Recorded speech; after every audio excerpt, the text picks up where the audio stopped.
I accidentally bring home a cancer diagnosis report I use as a prop on set. My usually cold contract wife, Vivian Sterling, asks me at dinner how many months I have left. I think she means our 5-year marriage contract, so I answer, a little over a month. She falls silent. Later I quietly go abroad to study. Half a year later when I come back, I hear from friends that Vivian has gone mad searching for her deceased husband. Alive, I want to see his face. Dead, I want to see his bones. Turn this city upside down if you have to, just bring him back to me. Miss Sterling, dinner is ready, we can eat now. But Vivian is still lost in that cancer diagnosis report, with no idea that it's just a prop from my drama. Vivian snaps out of it. On the table are 3 dishes and a soup, all her favorites, but tonight she has no appetite. After a few bites she looks up at me and asks, how much time is left? I freeze for a second, then realize she must mean the 5-year contract. A little over a month. This day, I have long prepared myself for. After all, when we got married, Vivian's secretary gave me a serious warning that Vivian chose me as her husband, not only because her family pressured her to marry, but more importantly, because my face looks somewhat like her first love who went abroad 5 years ago. In other words, I'm just a substitute after her first love left. And now, her first love is about to return, so her sudden question about the contract probably means she wants me to make room for him.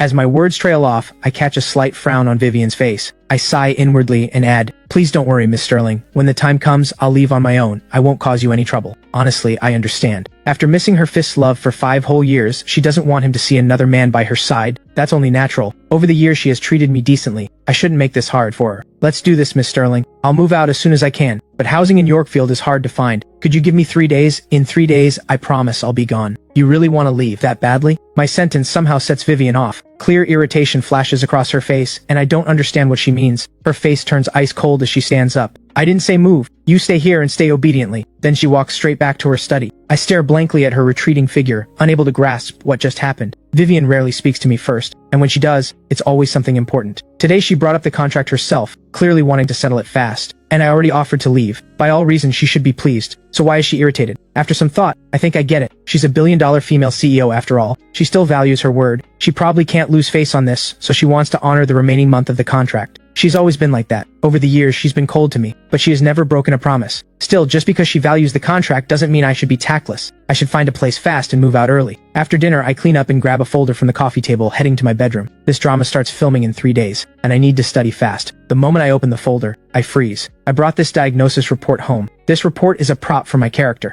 Lily must have accidentally slipped it in with the script. After dinner, I sit at my desk and study the script carefully. I have always been very serious. No matter what I do, I give it 100%. The role Lily landed for me this time is only the 5th male lead in a low-budget web drama, but I still pour all my passion into understanding this character. Soon, it's 9 o'clock. I glance at my watch, get up, and head to the kitchen. Vivian is a workaholic, especially these past few years since she took over the family company. She has been so busy she often forgets to eat, which gave her serious stomach problems. After I learned this, I spent a fortune consulting renowned traditional Chinese doctors, bought stacks of medical books to study, and developed a medicinal porridge. It works like magic. Ever since Vivian started having this porridge, her symptoms have eased a lot. So every night, I make her a bowl. Even when she's away from home, staying at the office for long stretches, I deliver it rain or shine. 5 years. As an employee, I think I'm pretty qualified. The fragrant porridge is soon ready. I scoop a full bowl and walk to the study door. The moment I arrive, I hear Vivian's voice drifting out. She seems to be on a phone call. Her voice is unbelievably tender. Hard to imagine that the usually icy Vivian has such a soft side. Are you coming back early? Good. I'll pick you up at the airport. I already told you, he and I are only a contract marriage. In these 3 years, I haven't even let him touch a finger of mine. The contract ends in 2 months. I'll make it clear to him then.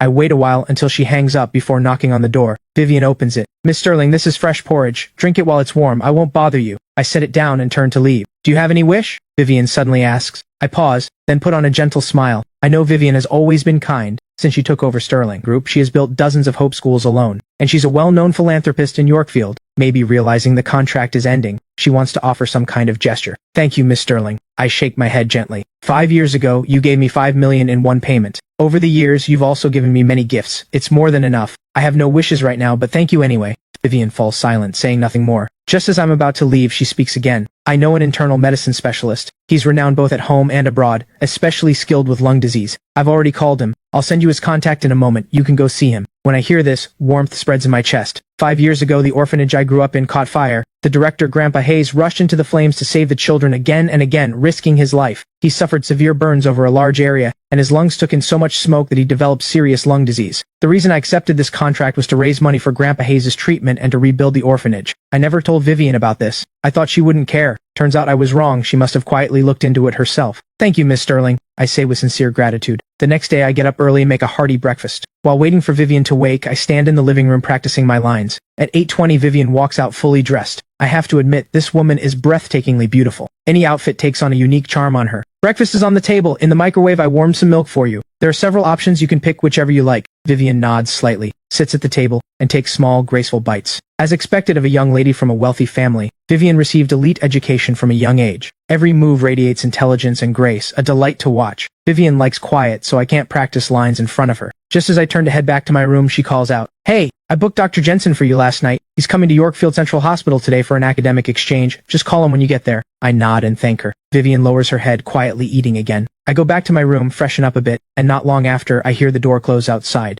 Vivian must have left for work. Once I'm ready, I head out to grab a cab to the hospital. The second I pull out my phone, a luxury white car pulls up in front of me. The window rolls down, revealing Vivian's exquisite face. "Get in, I'll drive you." I freeze on the spot. I know what this car means to her. Among Vivian's luxury fleet, this is the most ordinary one, but it was a birthday gift from her first love. Vivian treasures this car like nothing else. She doesn't care about her $10 million sports cars, but this one she pampers with extreme care. She can't bear a single scratch on it. She has never let any man sit in it, including me. "It's all right, Miss Sterling, I'll take a cab. If I scratch or stain it, I couldn't afford to pay you back." Vivian's brows tighten. I stammer, and under her colder and colder stare, I finally manage a thank you, and obediently get in. The inside of the car is eerily quiet, but then Vivian suddenly breaks the silence, and her words jolt me. "When was it diagnosed?" I think she means Grandpa Hayes. 2 years ago. Her brows knit slightly. "Why didn't you tell me sooner?" I'm puzzled. She's talking a lot today. She doesn't say this much. In a whole year. But thinking of her good intentions, I answer, "Miss Sterling, you're busy with work. I didn't want to bother you with these things." Her voice carries irritation as she says, "Even if this is a contract marriage, legally we're still husband and wife. You shouldn't hide things like this from me." She sighs again. "Call me anytime if you need anything." Half an hour later, the car stops in front of Yorkfield Central Hospital. "I have a morning meeting soon, so I won't go in with you. Cooperate with the doctor. If you need money, call me." I thank her sincerely. Vivian glances at me, then drives off. I walk into the third hospital bed. Lying on it is a man in his 60s, his face badly disfigured by the fire. Despite multiple plastic surgeries, he still looks frightening. But his spirits are good, and the moment he sees me, he breaks into a smile. "Ethan, didn't I tell you? Work matters. You don't need to keep an old man company every day." "Grandpa, I found a lung specialist for you. He's at the hospital today for an exchange. I'll bring him over later to take a look." I sit by the bed peeling an apple. Halfway through, a group of doctors rolls into the room for rounds, led by a tall female doctor. Even with a mask on, you can tell from her eyes alone she is stunningly beautiful. This is Stella, the prodigy doctor of Yorkfield Central Hospital, and also Grandpa Hayes' attending physician. "Ethan, you're here early today." "Dr. Stella." I quickly stand to greet her. These past 10 years, I've been so grateful to have Stella's care. I deeply appreciate this kind doctor. Stella pulls me aside and asks, "Ethan, are you short on money lately? Grandpa Hayes' treatment funds are running out. If you need money." I immediately understand. I really am short of money these days. The $5 million Vivian gave me 5 years ago is long gone. Over the past 2 years I've earned some on my own, but it's all gone into treatment and the orphanage. I have thought about asking Vivian for a loan, but she owes me nothing. And over the years she's actually been quite good to me. I simply can't bring myself to ask. "Thank you, Dr. Stella. I'll figure something out for the treatment." I decline her offer. Stella has helped me enough already over the years. I don't want to owe her another favor. Stella sighs softly. After 10 years together, she knows my temperament. I look gentle and obedient, but underneath I'm stubborn as anyone. "All right, if you need help, just ask. Unless you don't see me as a friend." "Of course you are. You're my only friend. You'd be the first I'd turn to." "Only friend?" Stella's face flushes behind her mask. She glances up at my face and her heart starts pounding wildly. "He's already gone and you're still staring. Careful your eyeballs don't fall out." A hand lands on Stella's shoulder. Startled, Stella turns around to see her best friend Kiki's teasing face. "What are you talking about?" Stella rolls her eyes at her. "Others might not know, but I do. Every time you look at him, your eyes practically melt." Kiki exposes her without mercy. Stella's bright face turns even redder. "Will you shut up? Between him and me, it's just a normal doctor-family member exchange. Nothing like what you're saying. Do you even believe that yourself? For 10 years you've taken care of Grandpa Hayes like he's your own grandfather. I've never seen a doctor treat a patient like that. Or maybe you've already cast yourself as his granddaughter-in-law? Honestly, Stella, if you really like him, just go for it. Who says it has to be the guy chasing the girl these days? He's a really good guy, super handsome, gentle, thoughtful. The orphanage has so many people, yet most of them just stop by briefly with a gift. Only he has cared for him faithfully for 10 years. Kiki says seriously. In a society like this, guys with a conscience like that are rare. He may not have money, but your family does. A flicker of confusion passes through Stella's eyes. She still clearly remembers that day 10 years ago, when I knelt before her with pleading, dazed eyes, begging her to save Grandpa Hayes. Many people came from the orphanage that day. The others worried whether their belongings had burned up. Some might have worried about Grandpa Hayes' safety, but I was the only one wholly focused on his life. After that, she saw me by Grandpa Hayes' bedside every single day, day after day. They say no son stays filial through a long illness, but Stella never saw a trace of impatience on my face. Maybe this pure-hearted devotion moved her, and she began devoting more attention to Grandpa Hayes. Over time we grew close. What truly warmed our relationship was a violent medical dispute a year ago. The patient's family came in 7 or 8 strong. The patient was already at death's door when brought in and couldn't be saved, but they blamed the hospital and the doctor anyway, accusing the hospital of negligence and demanding sky-high compensation. When talks broke down, the gang viciously cornered Stella, the attending doctor at the time, in the parking lot, and one of them even pulled out a knife to attack her. At that critical moment, I took the fatal stab for her. I lay in the hospital for a full month before recovering. Stella snaps out of the memory and gives a bitter smile. Don't say things like that. He's already married. Kiki is shocked. But all these years, I've never seen his wife visit. His wife is busy with work. What a shame. A guy this good is so rare. Whoever ended up with him is so lucky. With him taking care of her, that woman must be incredibly happy. Kiki feels deeply disappointed. She had even decided that if Stella didn't make a move, she would. Who knew he was already married? Stella's heart is full of bitterness. Through the doorway, she sees my face inside the ward, laughing and talking with Grandpa Hayes, and she keeps losing herself in the sight. The day quietly passes. Because Vivian had called ahead, the appointment with Dr. Jensen goes especially smoothly. After the examination, Dr. Jensen tells me clearly that Grandpa Hayes' illness can be fully cured. It just requires an expensive surgery. Hearing this good news, my mood is great all day. Back home, Vivian still isn't back. That's normal. Out of the year, she's away from home more than half the time. Not just because of work, but because most nights she sleeps at the office. I know Vivian does this to avoid contact with me. She truly loves her first love beyond measure. For him, she keeps herself pure. In 5 years, aside from business, Vivian has never let any man get close, not even me, her husband on paper. Around 9 at night, I finish the porridge and take a cab to her office. Sterling Tower, a towering 80-floor commercial giant. Walking into the lobby, the interior shimmers in gold like a palace. I have to marvel at the wealth of Sterling Group, especially since Vivian took over. It has only grown more prosperous, more vibrant. Standing here, I feel small and humble, an unspoken inferiority creeping in. At home, facing Vivian, I never feel this way. But standing here below her company tower, I truly understand how vast the gap between us really is. Give me the thermal box. Tessa, her secretary, steps out of the elevator in high heels, coolly extending a slender, pale hand. Thank you. I hand the box over, and just as I'm about to leave, Tessa suddenly says, Damien's return has moved up. He may be back tomorrow afternoon. Damien is the first love Vivian has been thinking of for 5 years. To avoid misunderstandings, you should move out of Miss Sterling's home as soon as possible.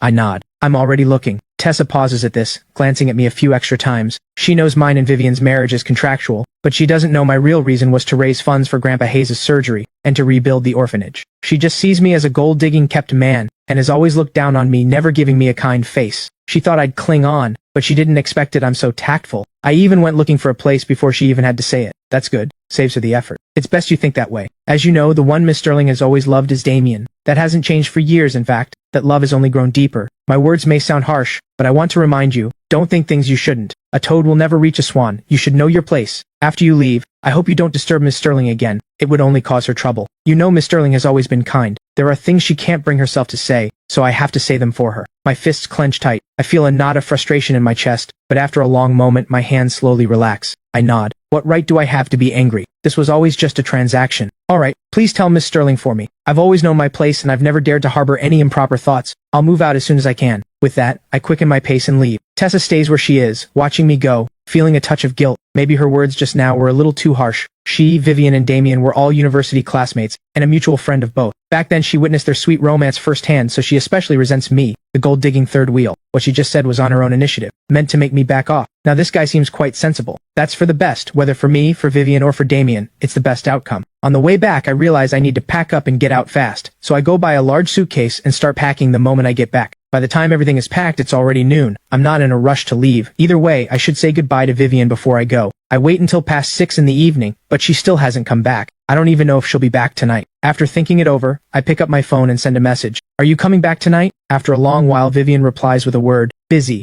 I don't think much of it and write back, I've packed everything, I can move out tonight. I wanted to say goodbye in person, but if you're busy, I'll just say it here. The key and the porridge recipe are on the dining table. I won't be bringing you porridge anymore. I'm free the next couple of days. If you want to file the divorce papers, just let me know anytime. I don't expect her to reply. I put the phone down, give the house one last cleaning, and then drag my luggage downstairs. Looking back at this place where I lived for nearly 5 years, I feel a pang of melancholy. I lived here for so long, some attachment is only natural. This time, leaving, I probably will never come back in this lifetime. After a moment's thought, I open the door and step out. The instant I open it, I freeze. A terrifyingly dark face stands before me. My voice catches in my throat. I want to speak but can't. After all this time together, this is the first time I've seen Vivian wear an expression like this. She has always been elegant, cool, intelligent, like a fairy untouched by the mortal world. No matter how angry she got, she has never shown a face this ugly. It leaves me at a total loss. Did I do something wrong? I think it over carefully. Everything I did was according to her wishes. She wanted me to move out, so I moved out that very night. Why is she still angry? Could it be because I left without saying goodbye in person, that it's disrespectful? Either way, she's the boss. For an employee like me to quit by just walking out doesn't look right. A trace of embarrassment crosses my face. I'm sorry, Miss Sterling, I should have said goodbye in person. I apologize. I don't know why Vivian suddenly came back, but she's probably worried I might have taken something from the villa. After all, there are many valuable things inside,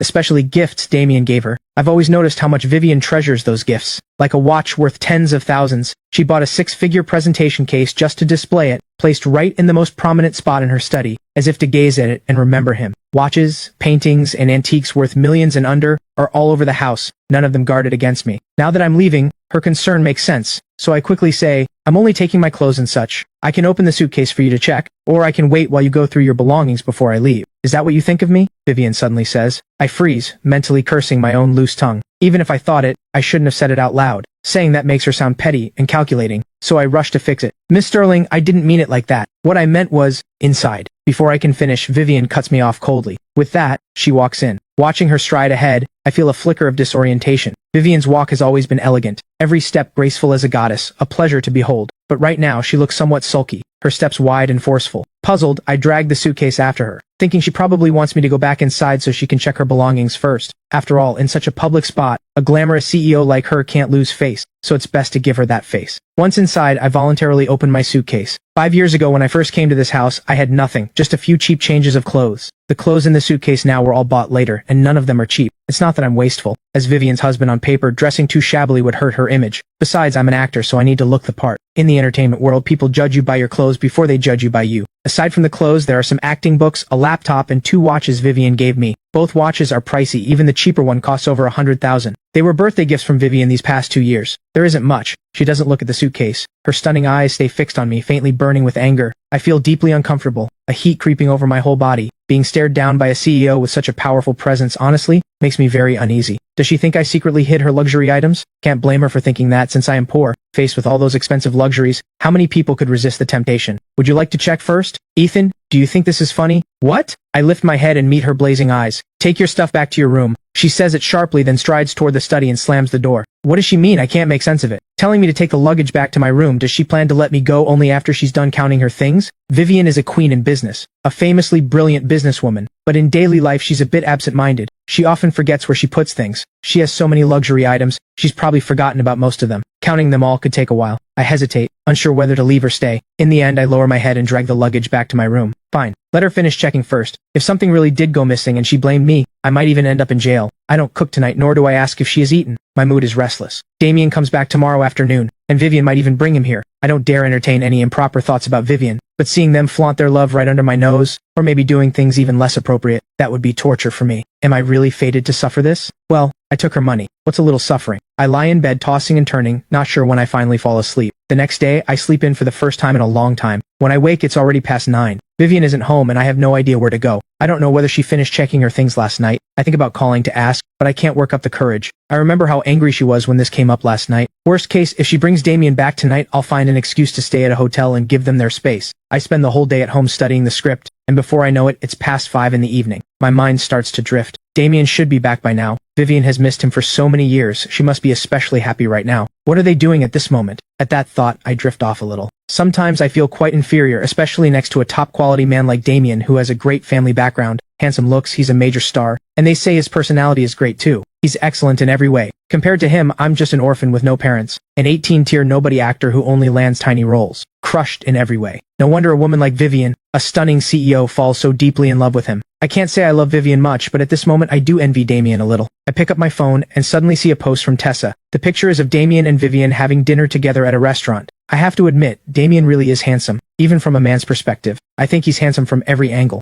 Sitting beside Vivian, they look like a perfect golden couple. The caption reads, "After everything, it's still you." I'll ship this couple for 100 years. I try hard to stop myself from looking, but I can't help staring at this photo again and again. In it, Vivian's face is full of smiles, a tenderness I have never seen before. So she does smile. But her smiles are only for the one she loves, and I'm just her employee. Never worthy of her smile. I put the phone down listlessly, feeling a tangle of emotions. Too unmotivated to cook, I rarely order takeout. Vivian probably won't come back tonight, she cares too much about face. After all, with me, this third wheel still at home, given her personality, she most likely won't bring him here. Even if they want to relive old memories, they'd probably check into a hotel. I'm eagerly eating takeout when there's a knock at the door. I'm puzzled. The takeout is already here. Who would knock now? Could it be the property staff? I walk to the door and open it, and freeze. It's Vivian. Why is she back? Isn't she supposed to be in a hotel with Damien, pouring out their hearts to each other? I glance past her, but she's alone. No sign of Damien. What are you looking at? She asks, frowning. Oh, nothing. Why are you back? I ask reflexively. Vivian snaps. This is my home. Shouldn't I be back? Is that what I meant? Your first love is back today. You two should have endless things to talk about. Shouldn't you be at a hotel right now enjoying yourselves? I don't dare say any of this. I just laugh awkwardly and let her into the room. I figure Vivian is a proud woman, and a very traditional one. Her pride would never let her give herself away at the very first reunion. I've always known the outside world knows she's married, yet plenty of top-tier men still pursue her, but she's always cold to them. She has never been too close with any other man, nor has she had any scandals. Years apart in different countries might make them feel a little distant. After some time getting reacquainted, maybe she'll fully open her heart to Damien.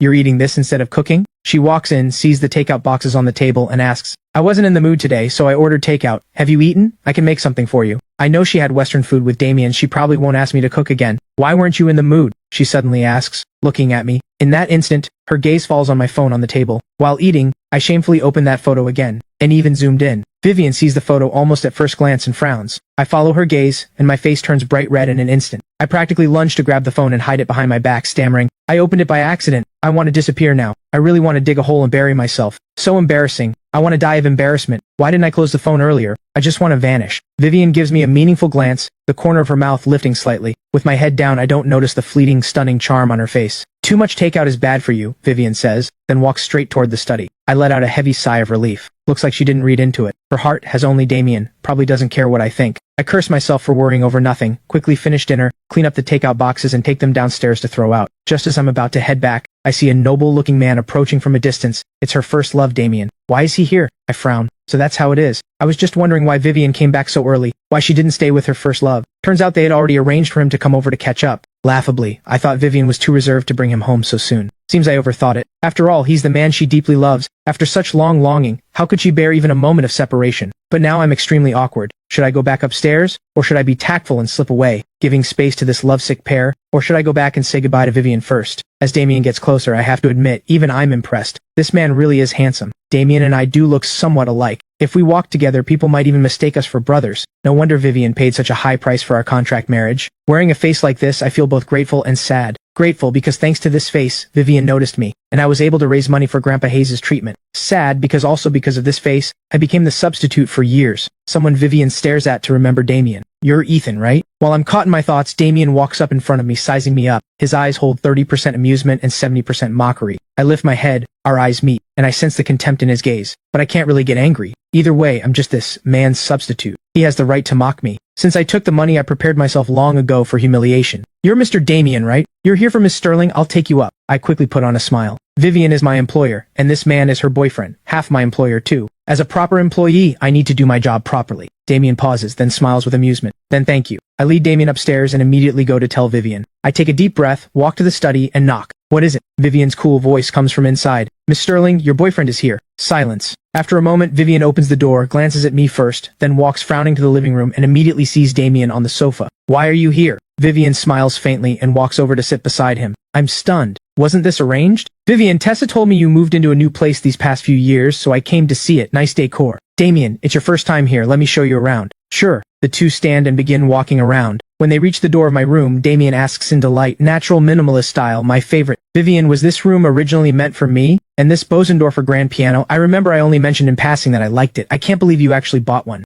Vivian, you're so good to me. I happened to come back just after slicing fruit and overhear their conversation. I'm a little stunned. So this room was decorated according to Damien's taste. Actually, I like it too. Simple, understated, beautiful, especially that piano. I am not from this world. In my previous life, I was also an orphan, raised by a poor grandfather, and I worked my way into a top music conservatory through my own effort. So I have a deep love for music. After I transmigrated into this world, the first time I saw this piano, I fell in love instantly. Every day while Vivian wasn't home, I would play for a while. Unfortunately, one afternoon she came back early to grab a document and caught me playing the piano in the room. I still remember how her face turned so dark it looked like a storm was about to break, and her voice carried a sharp edge of fury. Who said you could touch this piano? Without my permission, you are never to touch it again. At the time, I thought she was just afraid I'd damage this expensive piano. I kept apologizing and promised never to touch it again. Only now do I understand. This piano was bought for her first love, it belongs to him alone. After sitting on the sofa in a daze for a while, Vivian and Damien come back. I stand up. Mr. Damien, please have some fruit. Miss Sterling, I have something to do tonight. You two chat, I'll head out. I quickly go back to my room, grab a jacket and get ready to leave. Looking at this situation, Damien might even stay overnight. I'd better slip away fast. Better than staying here and being an eyesore. Where are you going?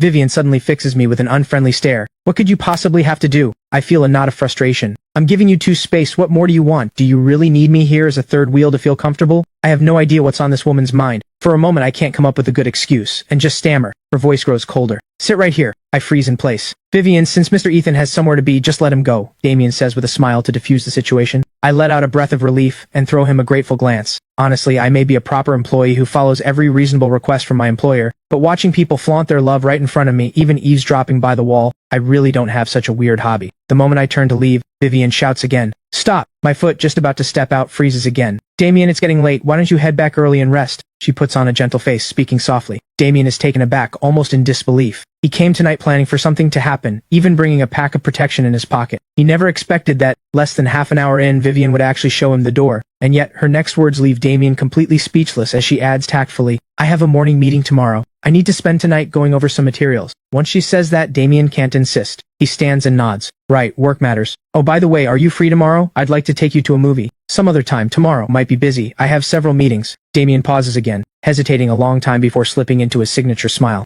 Alright, I'm back for good this time. We'll have plenty of chances. Damien leaves. Before he goes, he gives me a long, deep look. The coldness in his eyes sends a shiver through me. This guy really hates me now. I'm speechless. Vivian rejected him. What does that have to do with me? Didn't he see I was about to give them space? This makes me realize I have to stay far away from these two, or there's no telling how much more trouble is ahead. With that thought, I can't help asking cautiously, Miss Sterling, did you finish counting your things? Vivian's face immediately turns cold. Counting what? Your belongings. I haven't yet noticed her growing colder, and keep talking. I'm poor, but I'm really not that kind of person. You can search everything, nothing should be missing. Before I can finish, a wave of cold suddenly rolls through the room. I freeze for a moment, then look up and meet Vivian's gaze, looking ready to kill. Do you think you're being funny? No, I'm not. I can't figure out what's on this lady's mind. What I said is good for everyone. You finish checking, I leave early, everyone's happy, you win, I win. Isn't that what everyone wants? Why are you making this ugly face? She stares coldly at me for a long time, until my skin crawls. Without a word, she walks into the study and slams the door. While I'm still stunned, the door opens again. She looks like ice all over, her voice colder than ever. Ethan, our contract isn't over. I paid you. Before this contract ends, if you dare leave this house, you just try. The door slams again. I stand there, mouth open, speechless. I really didn't think this fairy-like CEO had a hobby of making people watch her and her first love show off their love. She forces me to stay. Is it just so I can witness how affectionate she and her first love are? Fine. I take her money, and I give her happiness. If she has this kind of hobby, I'll oblige. Only 1 month left. Just bear with it. Early the next morning, I sit in Lily's car, heading toward the film studios. You look terrible. What, did that bossy lady at home not let you rest last night? Lily glances at me, unable to resist teasing. I blush awkwardly. Lily, please stop joking. Lily giggles. She loves seeing me blush. If I had a sweet puppy like you at home, I wouldn't let you rest all night either. I look awkward, not sure what to say. She smiles and returns to the topic. How's the script going? It's going okay. Don't put too much pressure on yourself. Your role is the fifth male lead. Not much screen time, not much demanded. I nod. The filming location is at Yorkfield Film Studios, about an hour and a half from the villa area. By the time we arrive, it's just past 8 and the crew is still preparing. Lily leads me straight to director Reed. This is a low-budget web drama, and my role doesn't have much screen time, so after he saw my photo and with Lily's connection, he just decided on the spot. This is my first time meeting director Reed in person. He's in his 50s, once a fairly famous director in the industry, with multiple TV dramas broadcast on major networks, and some real achievements. But these past few years, his luck has been bad.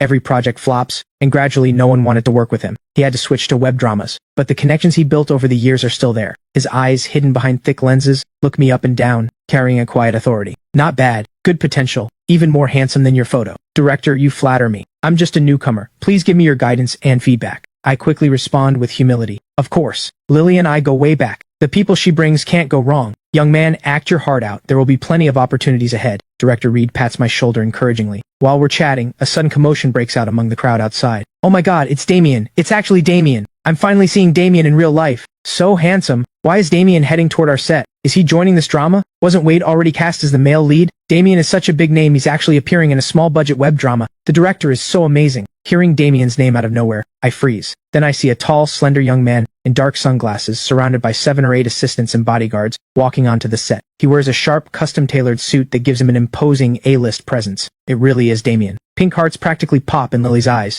She clearly likes Damien's type too. Director Reed, I thought all the actors were already cast. What's Damien doing here? Director Reed bursts out laughing. I'm still in a daze. Last night I received a call from Damien's agent. He specifically requested to be in this drama, and he's even taking a very low fee. He still feels like he's dreaming. A low-budget drama like this, not only could it never afford an A-list star like Damien, even a second-tier actor wouldn't give it a glance. Who would have thought Damien would lower himself to do a guest appearance? Director Reed was so thrilled last night he couldn't sleep all night. Ethan, your luck is here, Lily says excitedly. With an A-list star like Damien in this drama, exposure and buzz are going to explode. If your performance is strong, you might even ride Damien's fame to get a little popular. I force a strained smile. Others don't know why Damien would lower himself for a low-budget web drama, but I know very well he most likely came for me. I lift my eyes to look at Damien surrounded by his entourage, and just then he looks my way too. Our eyes meet in mid-air. Damien casually turns his head away, with no intention of greeting me. Naturally, I won't approach him either, but Lily is anxious. A big name like Damien isn't someone ordinary people can reach. Now with this chance, she has to drag me up to make a good impression. I want to refuse, but Lily pulls me forcibly in front of him.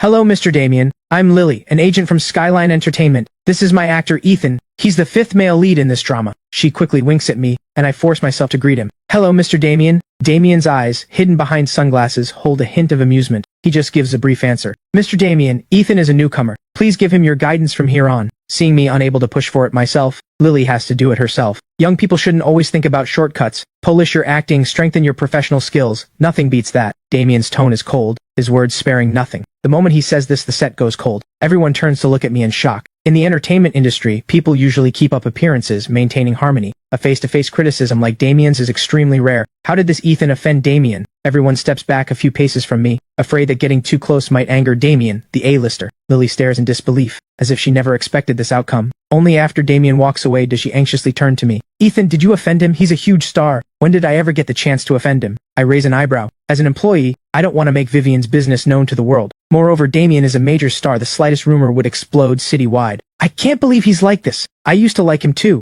Lily is very displeased. Between her idol and her own client, she sides with me without hesitation. My own sweet puppy is better behaved, way better than that snooty Damien. Don't worry, your role isn't big, and you have no scenes with Damien. From now on, just avoid him when you see him. Lily comforts me. I'm thinking the same thing. My character only exists in the female lead's memories. I have no scenes with Damien. At most, I just need to stay far away from him. But the unexpected often comes without warning. Leo, am I your only one? Tell me quickly, am I Bella your only one? On the playground, a young girl lifts her delicate face, stepping back as she calls out loudly to the handsome boy in front of her. Yes, Bella, you'll always be my only one. Cut, Director Reed suddenly roars. Ethan, what are you doing? If you can't act, get out. Do you know you're wasting everyone's time? The shout stuns everyone. Ethan's acting just now was brilliant, full of emotion, sincere feeling. No one knows where the director's anger came from. I'm sorry, Director, my mistake. I sincerely apologize. Director Reed barks, take it again. I steady myself and pour all my emotion into the character. But after that, no matter how I perform, Director Reed isn't satisfied. His curses grow harsher. Everyone can tell that this isn't a problem with Ethan's acting. The director is deliberately targeting me. Lily, what are you doing? What kind of actor did you recommend? Director Reed calls Lily over and bursts into complaints. I don't want this actor. Take him away. I'll wire you the breach fee later. Lily's face darkens. Director Reed, I need an explanation. Explanation? What explanation do you want? His acting is bad and now he's blaming me? Whether his acting is bad or not, you know in your heart.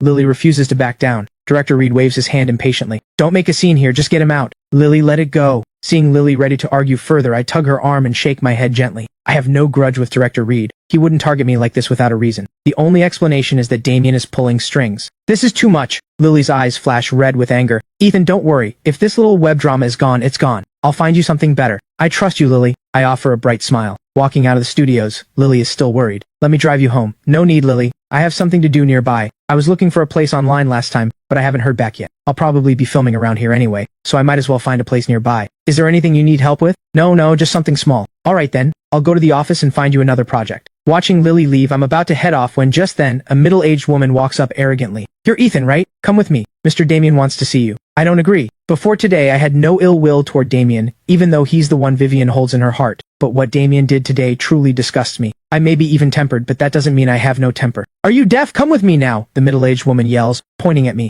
A good dog doesn't block the road. I walk past her and prepare to hail a cab. Hearing this, the woman's face goes green with rage. She grabs my arm. Who are you calling a dog? Let go. My face turns cold. And if I don't, what are you going to do? Being invited by Mr. Damien is the luckiest thing in your lifetime. A nobody extra like you. If not for Mr. Damien's mercy, you'd never see him in your life. And you dare give me attitude? Wendy. Damien walks over. Mr. Damien, this guy doesn't know what's good for him. He actually refused you. The middle-aged woman glares at me with resentment. Damien's lips curl into a mocking smile. Ethan, don't you want to talk with me about Vivian? This isn't the place to talk. What do you want to say to me? At the coffee shop, I look Damien straight in the eye. You saw what happened today. I only told Director Reed one line that I don't like you, and he kicked you out immediately. Damien wears a face full of mockery. Do you think you belong in the same world as me and Vivian? I frown. You brought me here just to show off your superiority. Damien wags his finger. You're not even worthy of that. I brought you here to tell you one thing. There are no fairy tales in this world.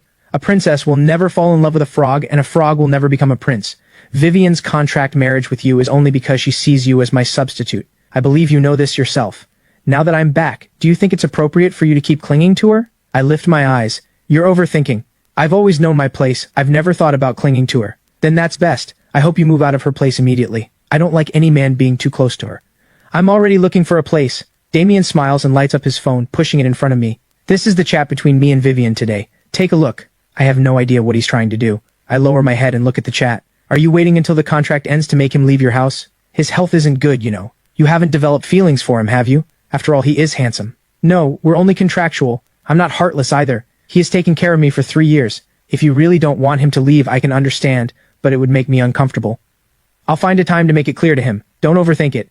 To me, he's just a roommate I've shared a house with for years, nothing more. After reading the whole page, I have no interest in scrolling further. I push the phone back, a hard-to-describe feeling rising in my chest. A roommate, huh? That's really what it was. For 3 years living under one roof, we rarely spoke. It was always me one-sidedly taking care of her. While she only gave me 2 watches on my birthday, she never said a single word of care. Even a real roommate of 3 years wouldn't be so distant as to never offer a word of concern. Between the lines, I sense Vivian's hesitation. She wants me to leave, but her sense of decency won't let her open her mouth. I don't know why, after I have offered to leave so many times, she refuses. What is she thinking? Or maybe my resolve isn't strong enough. This time I'll just leave without saying goodbye. I'll tell her after I've already moved. Maybe this is exactly the ending she wants.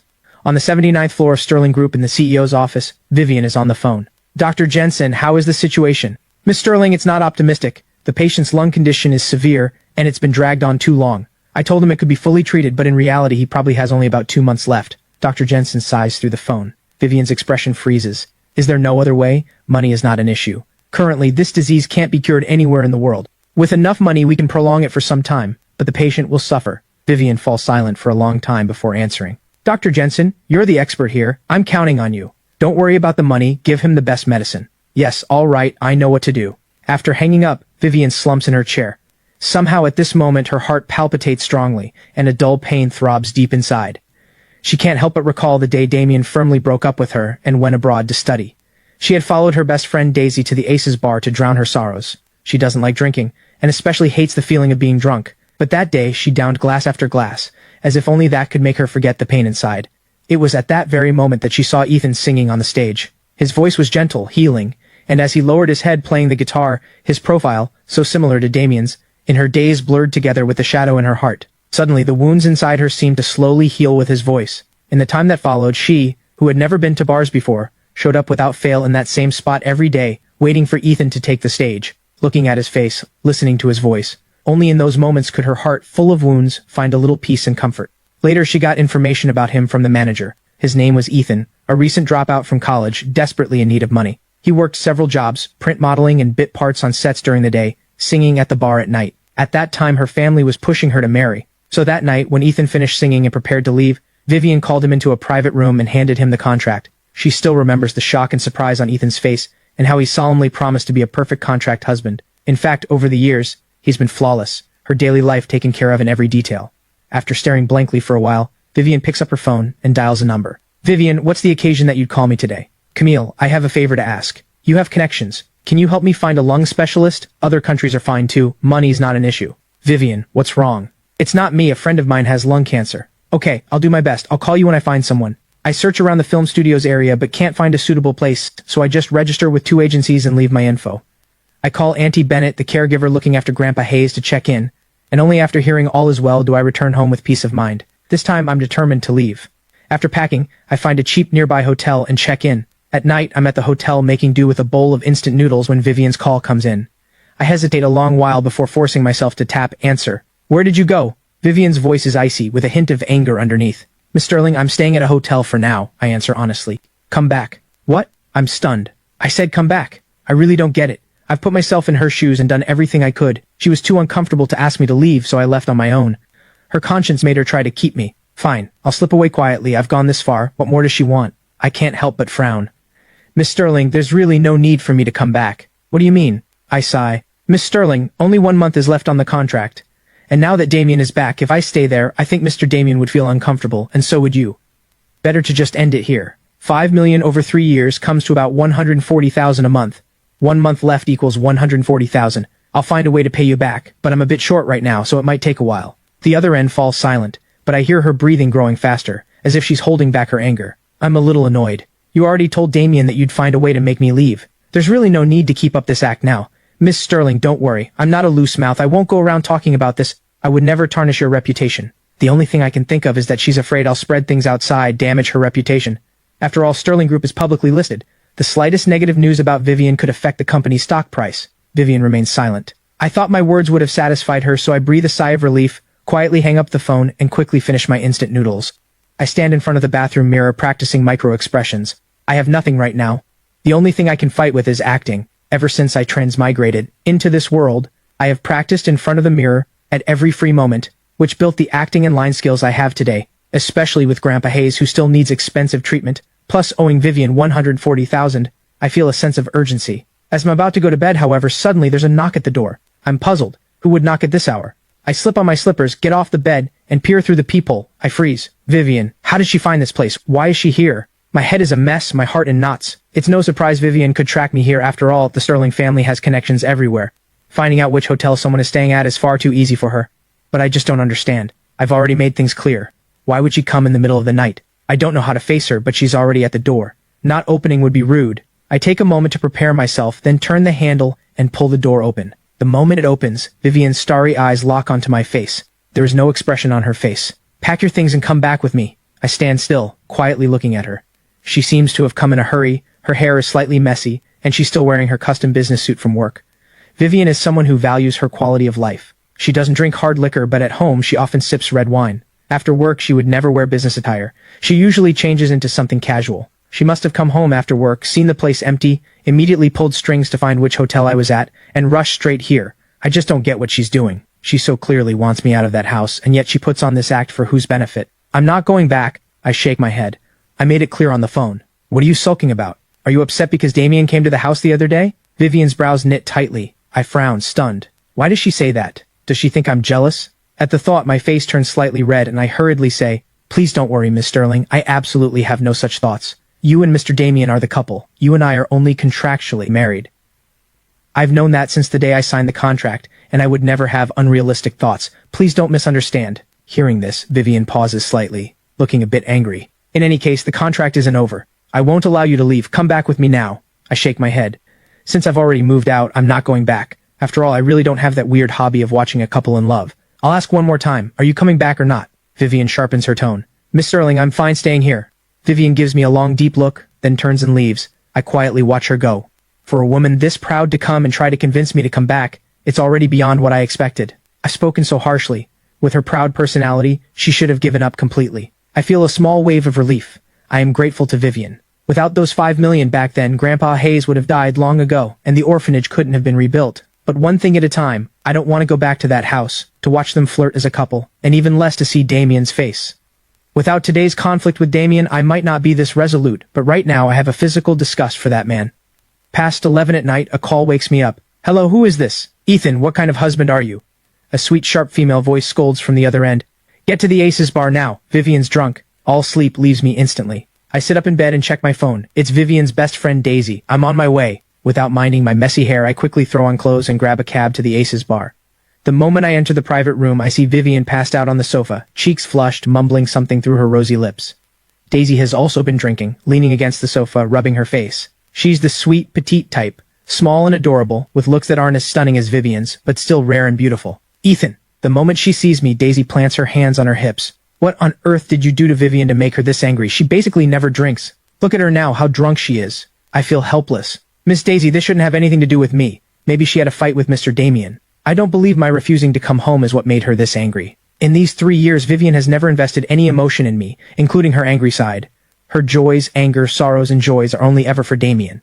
Daisy pauses, thinks, and realizes, right, Vivian has never even given this man a proper look. How could she be so angry at him? With that thought, her anger fades. Just take her home. The moment she says it, she thinks of something and raises a brow. I'm warning you, Damien is back now. Don't you dare take advantage of Vivian while she's drunk. I take the chance to say, why don't you call Mr. Damien to come pick her up? I called him. He has an event tonight and can't get away. There's no other choice. Vivian is this drunk, I can't just leave her. Miss Daisy, if you don't trust me, you can come back with me. There are plenty of rooms at the house, you can stay overnight. Daisy thinks it over and nods. Fine, I really don't trust you.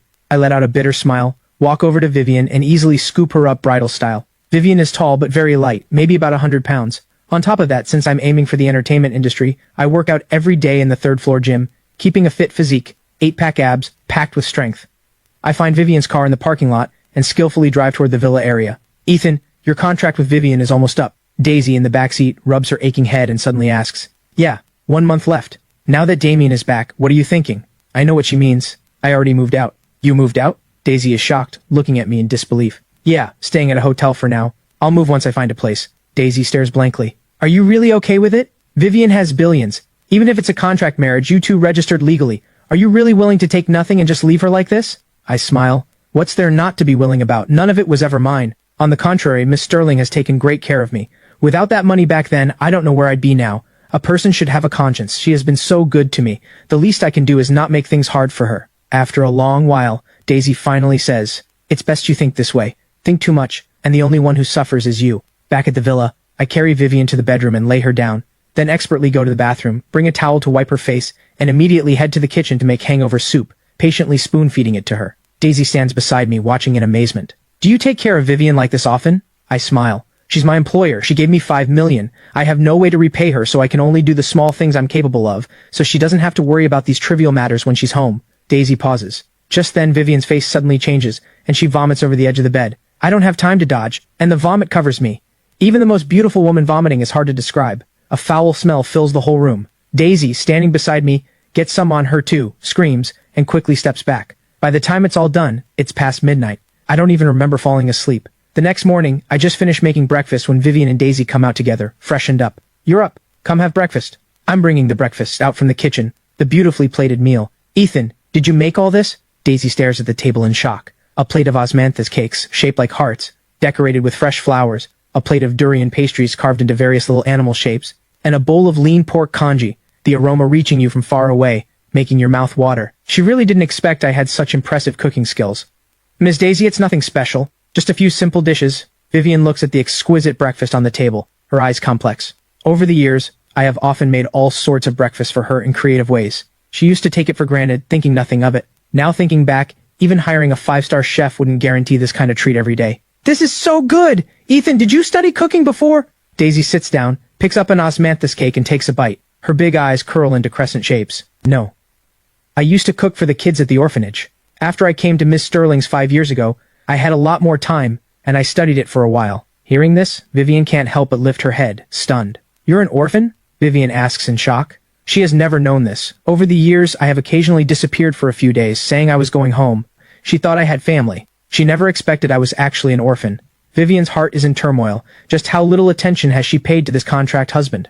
After all these years, she doesn't even know my basic background. Yeah, Grandpa Hayes from the orphanage picked me up from a garbage pile and raised me. At 5, a family adopted me, but at 10, they had their own son and sent me back. I eat my breakfast, speaking in a calm tone, as if describing something unrelated. I'm so sorry. I didn't realize your background was so sad. Daisy's eyes hold pity. It's all right. I've long made peace with it. I pull out a tissue, wipe my mouth, and stand up. Miss Sterling, Miss Daisy, take your time. I'll head out first. Vivian parts her red lips, wanting to say something, but in front of Daisy, her cool, proud personality won't let her speak any words to make me stay. She can only watch me leave. Vivian, are you really going to end the contract with him? Daisy blinks and asks. Vivian frowns. Why are you asking? Vivian, if you're really going to end it with him, then why not let me have him? Let you have him? Vivian stares at her in shock. Daisy nods. You know my dad wants to marry me off to Preston. That guy's a total playboy. New girlfriend every 3 days. I can't stand the sight of him. I want to follow your lead, find someone, quietly register, and then my dad won't pressure me anymore. I think he'd be a good fit. Vivian suddenly feels her heart skip a beat, her throat going dry. Come on, Vivian. You wouldn't happen to be reluctant, would you? Seeing her silent, Daisy continues. You already have Damien. Damien and I, Vivian wants to explain something but on reflection decides not to. Daisy, you're not suited for him. Why? Isn't it just a contract marriage? I'm not actually going to fall for him, just use him as a shield. What's so unsuitable about that? Daisy is confused. Vivian pauses a few seconds. He's sick. Late-stage lung cancer, he might not live past 2 months. Daisy shrieks, her eyes wide. How could that be? So you two really aren't suited. Besides, your dad has met him. Even if he weren't sick, your dad wouldn't believe it if you brought him home. Daisy is stunned. My gentle, sunny smile keeps surfacing in her mind. Ever since the day she met me, I have always been like this, warm as a spring breeze. She didn't think much of me before, barely ever gave me a kind look, didn't even bother to speak with me much. But no matter how rude her attitude from beginning to end, I always greeted her with a smile and respectfully called her Ms. Daisy. Whether out of pity or something else, at this moment her chest feels tight, and even the exquisite breakfast on the table becomes tasteless. In an ordinary ward at Yorkfield Central Hospital, I'm massaging Grandpa Hayes' body. Long-term bed rest has severely weakened his muscles. The caregiver hired every few days doesn't have much strength, so I come over every 2 days to give him a massage. After the massage, Grandpa Hayes falls into a peaceful sleep. I take the kettle and head to the hot water room. At the corner, 2 familiar figures approach. Vivian, thank you for taking time to come to the hospital with me. Don't mention it. Are you feeling better after the intravenous drip? Much better. By the way, it's already noon. Let me treat you to lunch. You can't refuse again, otherwise I'd feel terrible for taking up your whole morning. My steps pause. The 2 of them happen to look up in my direction. Our eyes meet in the middle. Vivian is a little surprised to see me, and Damien's lips curl into an amused arc. I don't say hello either, just nod lightly to Vivian, and continue toward the hot water room. Vivian thinks for a moment, then catches up. Miss Sterling, can I help you? I ask gently. Are you feeling better? Thank you for your concern, a little better. Vivian nods. If you need money, call me. I bow to thank her. Move back. What? I pause briefly. Move back in. Conditions out there can't compare to the villa. I'm not lacking that few $100,000. You don't need to sulk over this. I'm silent for a moment. Why does she think I'm sulking with her? Honestly, I really don't understand what's going on in this woman's head. Her boyfriend is already back, yet she keeps insisting I stay at her villa. What is this even? After more than 10 seconds of silence, I finally speak. Miss Sterling, there's really no need for me to move back. After all, it would cause unnecessary trouble between you and your boyfriend. I know you mean well, but I should know my boundaries. Thank you still for your kindness. He's not my— Vivian, what are you two talking about? Damien walks over with a smile. Vivian's words get swallowed back down. Mr. Ethan, Vivian and I still need to go out for lunch, so I won't chat much longer. Damien wears a faint smile. After all, Vivian pushed aside her heavy workload to keep me company at the hospital for 4S all morning. I should at least show some appreciation. Hey, Mr. Ethan, are you free? Want to join us? No, I won't bother you. I have things to do anyway. I step around them and walk forward. Vivian watches my back, feeling unsettled. Let's go, Vivian. I happen to know a great restaurant. Let's try it. Sorry, Damien. Something urgent came up at the company. Next time. Vivian declines. All right then, you go handle it. We have plenty of time later. Damien shrugs casually. Next time I'll treat you. Vivian doesn't say more, turns, and leaves the hospital. The moment she turns, Damien's sunny, handsome face darkens instantly, his cold eyes shooting a glance in the direction I left. Hello, Dr. Jensen. In the hospital office, I meet Dr. Jensen again. Have a seat, young man. Dr. Jensen has a head of gray hair and a kind manner. Dr. Jensen, did something happen to my grandfather? I ask nervously. Don't worry yet. Just listen to what Dr. Jensen has to say. Stella, sitting beside me, comforts. Young man, the other day I saw you weren't in good spirits, so I didn't tell you the truth. I thought about it after I got back, and as a patient's family, you have the right to know. This shouldn't be hidden, Dr. Jensen says, placing a diagnosis report in front of me. Your grandfather's condition isn't good. He's a long-time smoker, and his lungs aren't in good shape. The fire 3 years ago, where he inhaled large amounts of smoke, made his lungs worse. He has now developed late-stage lung cancer. A conservative estimate gives him about 2 months. I feel like I've been struck by lightning. How is this possible? Dr. Jensen, when Grandpa Hayes was hospitalized before, we did full-body checkups and found no signs of cancer. Stella's face goes pale. Was your main focus before on the burn treatment? Dr. Jensen asks. Stella nods. She's a burn unit doctor and isn't very skilled in internal medicine. No wonder. Mr. Hayes has been hospitalized for a long time. You probably only did a full checkup when he was first admitted, and the rest of the time focused on burns. Dr. Jensen continues. Some lung lesions are too small to detect with instruments at the beginning. This illness developed slowly over these 3 years without prevention. Stella's face turns white. She's Grandpa Hayes' attending physician. Letting such a serious illness develop, she can't escape the blame. She doesn't know how to face me. Dr. Stella. Although I'm devastated, I still notice her distress. This isn't your fault. You're a burn unit doctor only responsible for the burns. It's my fault. Grandpa Hayes always coughed back at the orphanage. I ignored it, thinking it was nothing. I'm the one who hurt him. Stella's eyes turn red. She knows how heartbroken I am, but she didn't expect that at this moment, I'm still taking care of her feelings. Dr. Jensen feels moved as well. He had actually planned to keep this from me for now. Vivian is the major shareholder of Yorkfield Central Hospital where he works. In other words, he's just an employee under her. He had planned to gather lung specialists to study the case, see if treatment was possible. If it worked, a major achievement like this might even get him promoted to deputy director. Unfortunately, after 3 days of discussion, the final conclusion was still beyond saving. That's why he came today specifically to tell me the truth, so I could prepare myself. Looking at me now, this young man really is a good person. Handsome, polite, devoted, and humble. No wonder a privileged woman like Vivian would favor me. While this illness can't be cured, extending his time a bit is still possible. It depends on what you choose. I immediately ask, Dr. Jensen, if we can extend his life, of course that's best. Dr. Jensen nods. But it requires a significant cost. A good targeted therapy drug came out of other countries recently, but the price is quite high. 200,000 per dose. For your grandfather's condition, he'd need at least 2 to 3 doses per month, and if he develops drug resistance, that rate will increase. Without hesitation, I answer, I'll find the money. Past 6 in the evening, I walk out of the hospital in a daze, my mind full of memories with Grandpa Hayes over the years. He picked me up from a garbage pile. Later I heard from Granny Holloway at the orphanage that I was covered in mud and burning with fever back then.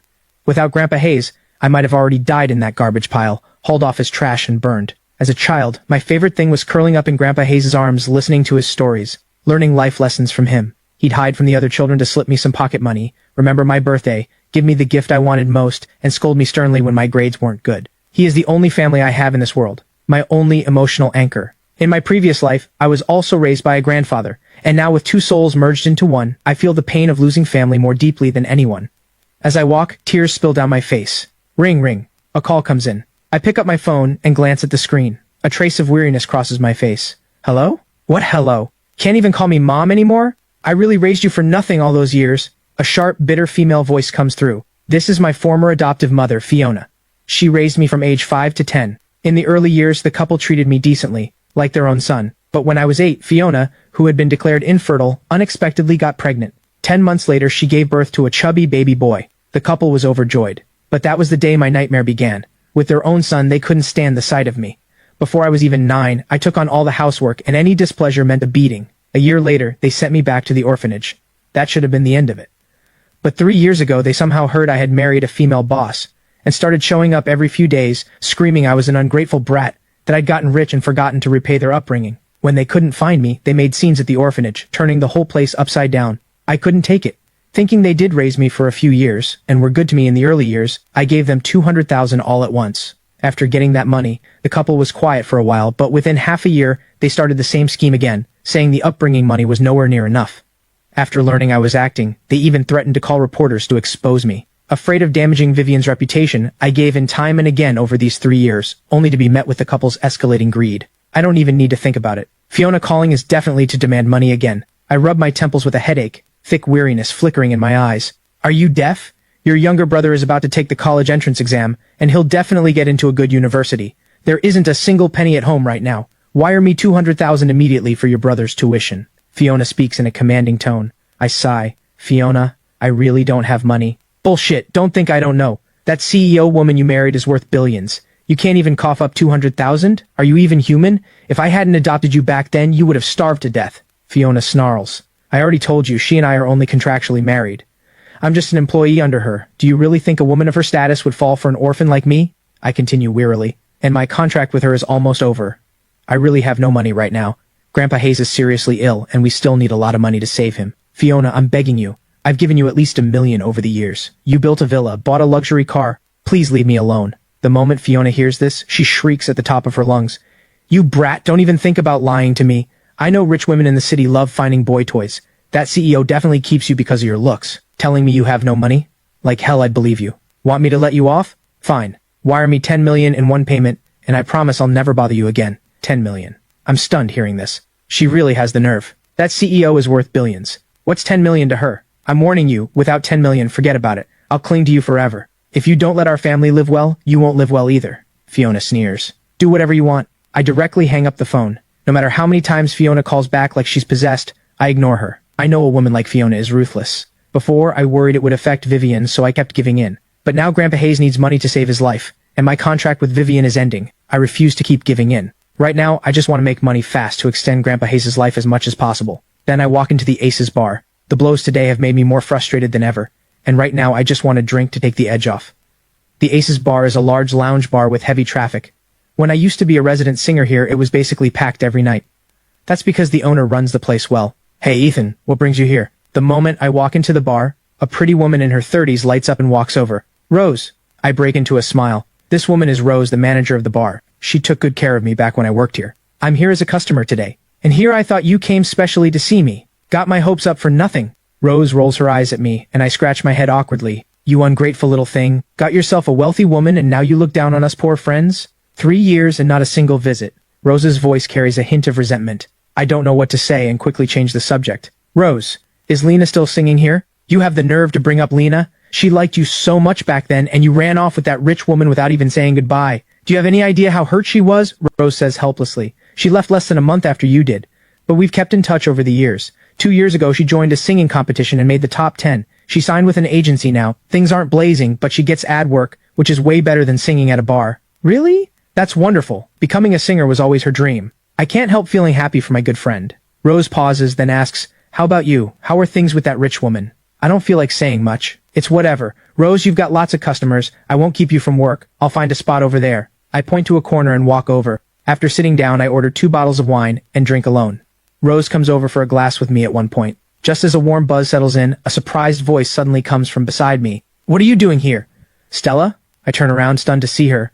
I'm used to seeing her in a white coat looking dignified and serious, but tonight she's in a fitted black bodycon dress that shows off her stunning figure. I notice many men around fixing burning gazes on her. Bad mood. Came for a drink. Didn't expect to run into you here. Stella sits down across from me, ordering a bottle of red wine from the server. I know why she's in a bad mood, and comfort her. Stella, Grandpa's situation really isn't your fault. Please don't feel guilty. If you do, I'll feel terrible. What about you? You came to drink because you're upset about Grandpa. Stella looks up at me. She remembers I once told her I hate drinking, especially the feeling of being drunk. Back when I was a resident singer here, I had to drink with some big tipping customers, often ending up drunk. I hated that feeling. For me to come here alone today doing the very thing I hate, my mood must be at rock bottom. By now I've had quite a bit, my head fuzzy, my face flushed red. Hearing her words, I let out a self-mocking laugh. Stella, I just feel like I've been such a failure as a person. Stella pauses. I tilt my head back and take a sip of wine, my eyes hazy. I told you, Grandpa picked me up from a garbage pile. Without him, there's no me. I was actually pretty mischievous as a kid and my grades weren't great. A child like me, especially one in an orphanage, would usually be given up on, but Grandpa never gave up on me. Later, when he found out I had some musical talent, he supported me studying music. You know, studying arts isn't something an average family's kid can afford, let alone an orphan. But from beginning to end, Grandpa supported my dream. To gather tuition at his age, he went to work at construction sites. One time he even fell from a building. As I speak, tears spill down uncontrollably. But I'm useless. Watching him suffer like this, watching his life come to an end, and I can't help him. Stella's heart is deeply moved. Seeing me in tears, she aches for me. Grandpa won't blame you. Don't blame yourself like this. You've already done so much. And didn't you say I'm your only friend? As a friend, I'll definitely help you. Stella, thank you, I say sincerely. You've already helped me so much these 3 years. I don't know how to repay you. Stella smiles gently. Silly, you took a knife for me that day and saved my life. Isn't that enough? Besides, caring for patients is part of my duty as a doctor. I can't hold my alcohol well. After finishing the bottle, my head feels like it's exploding, and I collapse on the table, unable to get up. Stella struggles to help me into the car and calls a designated driver to take me to Yorkfield Estates. She doesn't know yet that I moved out of the villa area. She has dropped me off here a few times before, so she remembers the location, but she doesn't have Vivian's number, so she has to use my phone to call her. Hello? A cool voice comes through the receiver. Is this Miss Sterling? Ethan is drunk. Please come to the gate to pick him up. Who are you? Hearing a woman's voice on the other end, Vivian demands. I'm his friend. Vivian falls silent for a few seconds. More than 10 minutes later, Vivian walks to the gate in casual clothes. When she sees Stella standing at the car door, she's stunned. This woman is too beautiful. In looks, she matches Vivian, and she also has a graceful air that Vivian lacks, like a refined young lady from the South. When did Ethan have such a beautiful female friend? Vivian feels uncomfortable. She steps forward. Why did you take him drinking? Don't you know his health is bad? Stella pauses. Vivian's arrogant tone makes her uncomfortable. Does she talk to Ethan with this same condescending attitude? At that thought, Stella's eyes turn angry. Ethan is such a good, gentle man. What right does she have to treat him like this? Miss Sterling, I know your family is wealthy, but I don't know you, and I don't owe you anything. I hope you'll watch your tone, Stella shoots back. Vivian pauses, knowing her tone was a bit harsh. She usually doesn't treat people this way. She was only worried about Ethan's health today. He only has 2 months left. And this woman took him drinking and got him completely wasted. That's why she was so angry. Give him to me. I'll take him home. Stella raises a brow. Miss Sterling, as Ethan's friend, I think I have the right to say a few words. Yes, he has no money and no status, and is nothing compared to your Sterling family. But he's kind. He deserves to be treasured and cared for. I hope you can be a little kinder to him. If you don't know how to treasure him, plenty of people out there would. She doesn't know how Vivian and I usually interact. But she can guess this woman isn't good to me. Otherwise, a woman worth billions wouldn't have a husband going to a bar to drink over a bit of treatment money. What's between me and him doesn't need outsiders interfering. But thank you for bringing him back.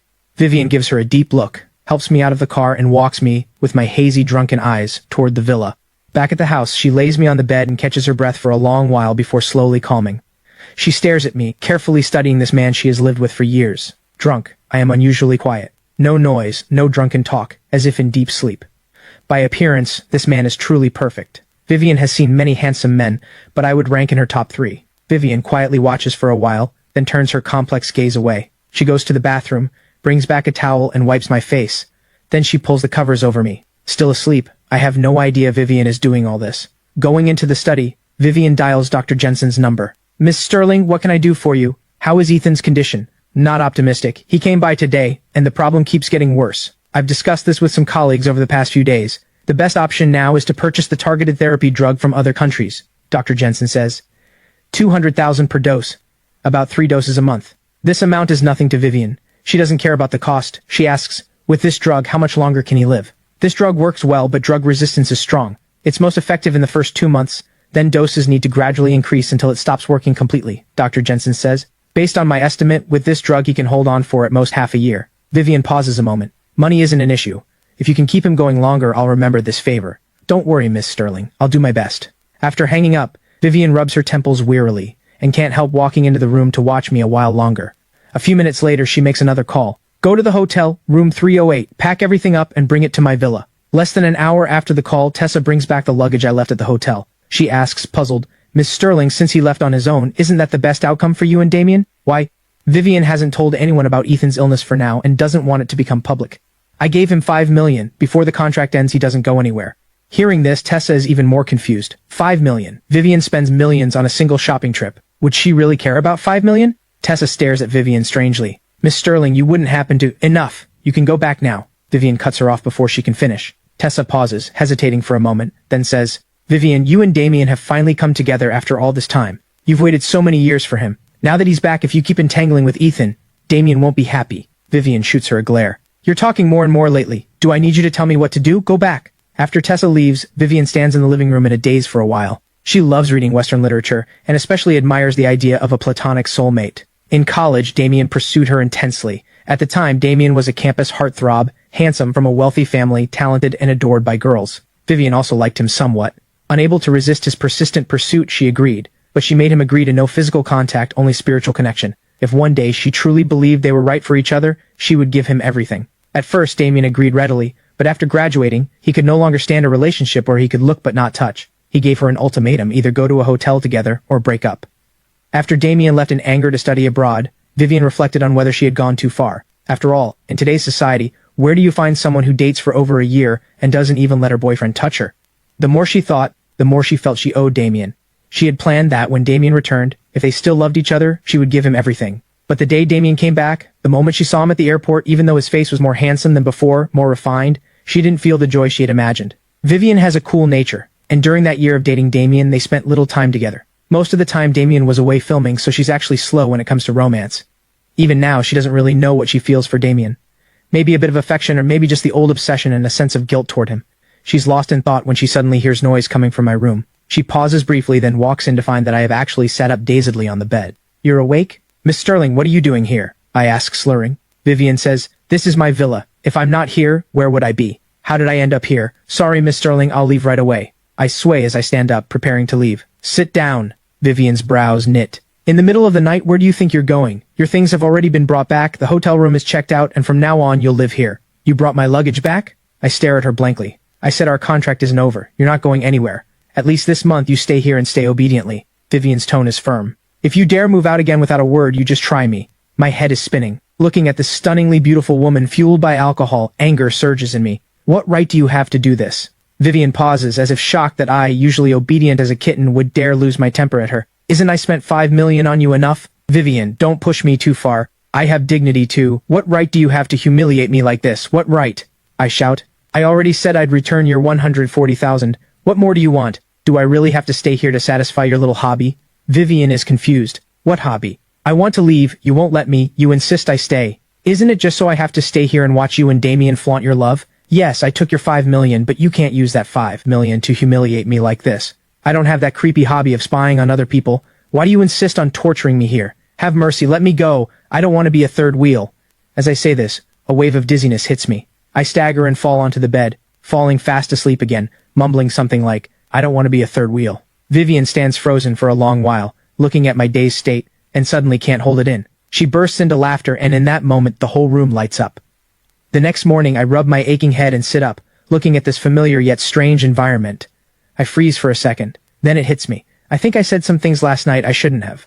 I slap my head in frustration. Ethan, I told you not to drink, but you had to. Now how am I going to clean this up? I have this cringe so hard I want to die feeling. The words are out. How do I face her now? After sitting on the bed in a daze for a while, I freshen up in the bathroom and walk into the living room. The moment I get there, I freeze. In the kitchen, Vivian is bustling around in silk pajamas. The soft silk clings to her curves, unable to hide her graceful figure. I rub my eyes, wondering if I'm still hungover and seeing things. After all these years with Vivian, I have never seen her enter the kitchen, and I took that as natural. A wealthy heiress, a billion-dollar female CEO, who has never lifted a finger in her life, who normally handles deals worth tens of millions or even hundreds of millions. Just letting her touch the kitchen felt like a crime to me. So all the kitchen work has been mine alone for years. I never let Vivian touch a drop of grease. Now suddenly seeing her cooking in the kitchen, apparently making soup, nearly drops my jaw.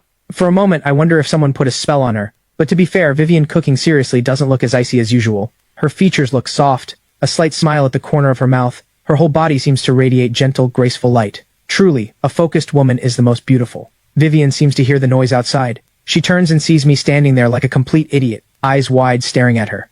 She's a bit startled, the corner of her mouth lifting. You're awake? I am. My face dims with a bit of embarrassment. You're making soup? Almost done, just a moment. I subconsciously nod, but my feet feel glued to the spot, unable to leave or move. Finally, I scratch my head and ask, need any help? No, almost ready. All right, I'll set the table. Soon I'm sitting at the table drinking bird's nest soup, Vivian served personally. A flicker of daze crosses my face. The soup tastes ordinary, which is normal. Vivian is clearly a beginner, and this pot was probably made following an online tutorial. The taste isn't anything special, but I still drink it with gusto. Soup personally made by a stunning CEO isn't something anyone gets to taste. With that status attached, this bowl of soup seems much tastier. While drinking, I can't help sneaking a glance at the bright-eyed Vivian across from me, thinking that since I already let everything out last night, I might as well lay things out clearly. Miss Sterling, I'll move out after breakfast. Vivian doesn't even lift her head. She only took one sip of the bird's nest soup before putting it down, probably finding it bad. Now she's holding her phone reading financial news.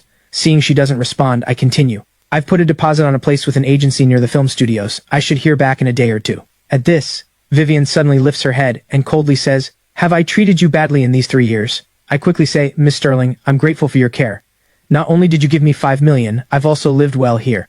You never asked me for a single cent for living expenses, and you even gave me gifts on my birthday. I remember it all. If so, why do you insist on leaving? Vivian's eyes grow colder. I open my mouth looking at her in surprise. Why am I in such a rush to leave? You should know best. It's to keep from getting in the way of you and your first love. Without alcohol giving me courage, I don't dare say these words directly. For a moment, I have no idea how to respond. Is it because of Damien? Vivian asks bluntly. I'm speechless. You already know, so why ask? Miss Sterling, I've thought it through. I look up at her seriously, with sincere eyes.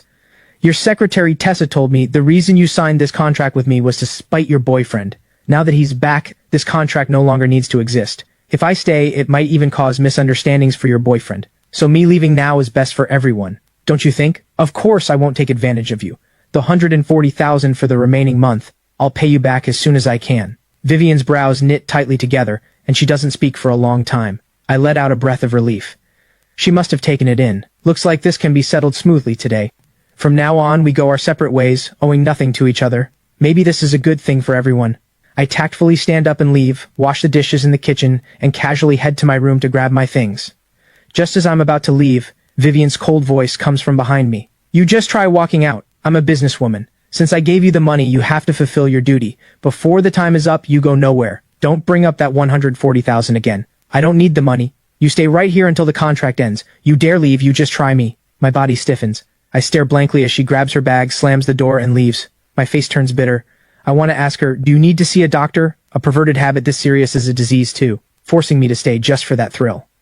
I feel drained of all strength. I slump on the sofa, catch my breath for a long while, and finally sigh helplessly. Forget it. At most, it's just one more month.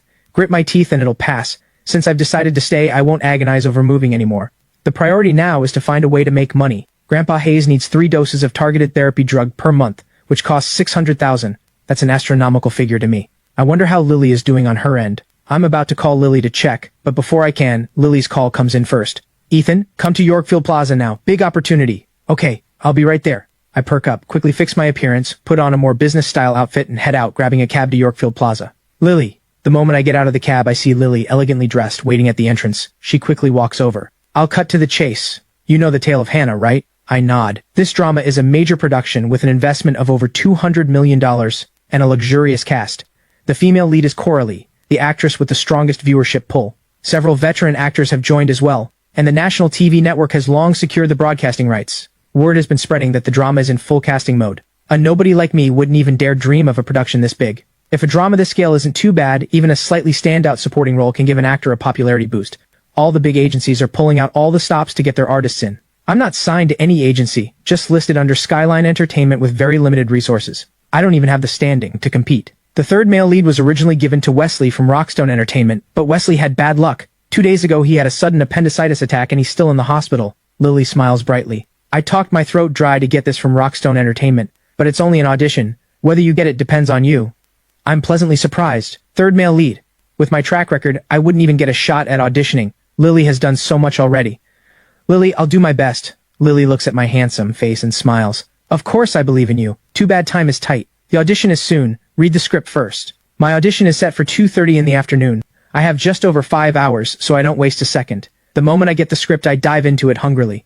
What are you doing here? Just as I'm fully absorbed in the character, a surprised voice suddenly comes to my ears. I jerk my head up and meet Damien's gaze, full of shock and anger. A wave of disgust rises from nowhere. I don't respond, just lower my head, eyes fixed on the script. You're here to audition? Seeing the script in my hand, Damien's brows furrow, as if he can't understand how a small-time actor like me has the right to audition. Mr. Damien, what I'm doing here doesn't seem to concern you. Hearing his arrogant, condescending tone, I feel deeply uncomfortable. Damien sneers. You talk one way to people's faces and another behind their backs. Calling you a troublemaker is being generous. That day at the coffee shop, do you remember what you said? You promised to move out, and just days later you're clinging on like glue again. Have you no shame? Hearing this, my first reaction isn't anger, but irritation. Damien knew so fast that I moved back. It must have been Vivian who told him.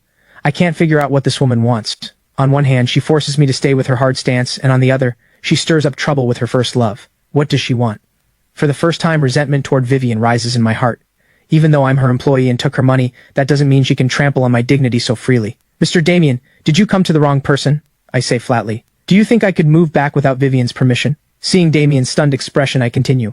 Instead of giving me trouble here, you should talk to Vivian. The moment she agrees, I'll move out immediately. Damien's face darkens. You'd better recognize what you are. Garbage from an orphanage trying to lay hands on a wealthy heiress. Don't you find yourself naive and laughable? Vivian taking you in was pity, sympathy. You don't actually think she has any real feelings for you, do you?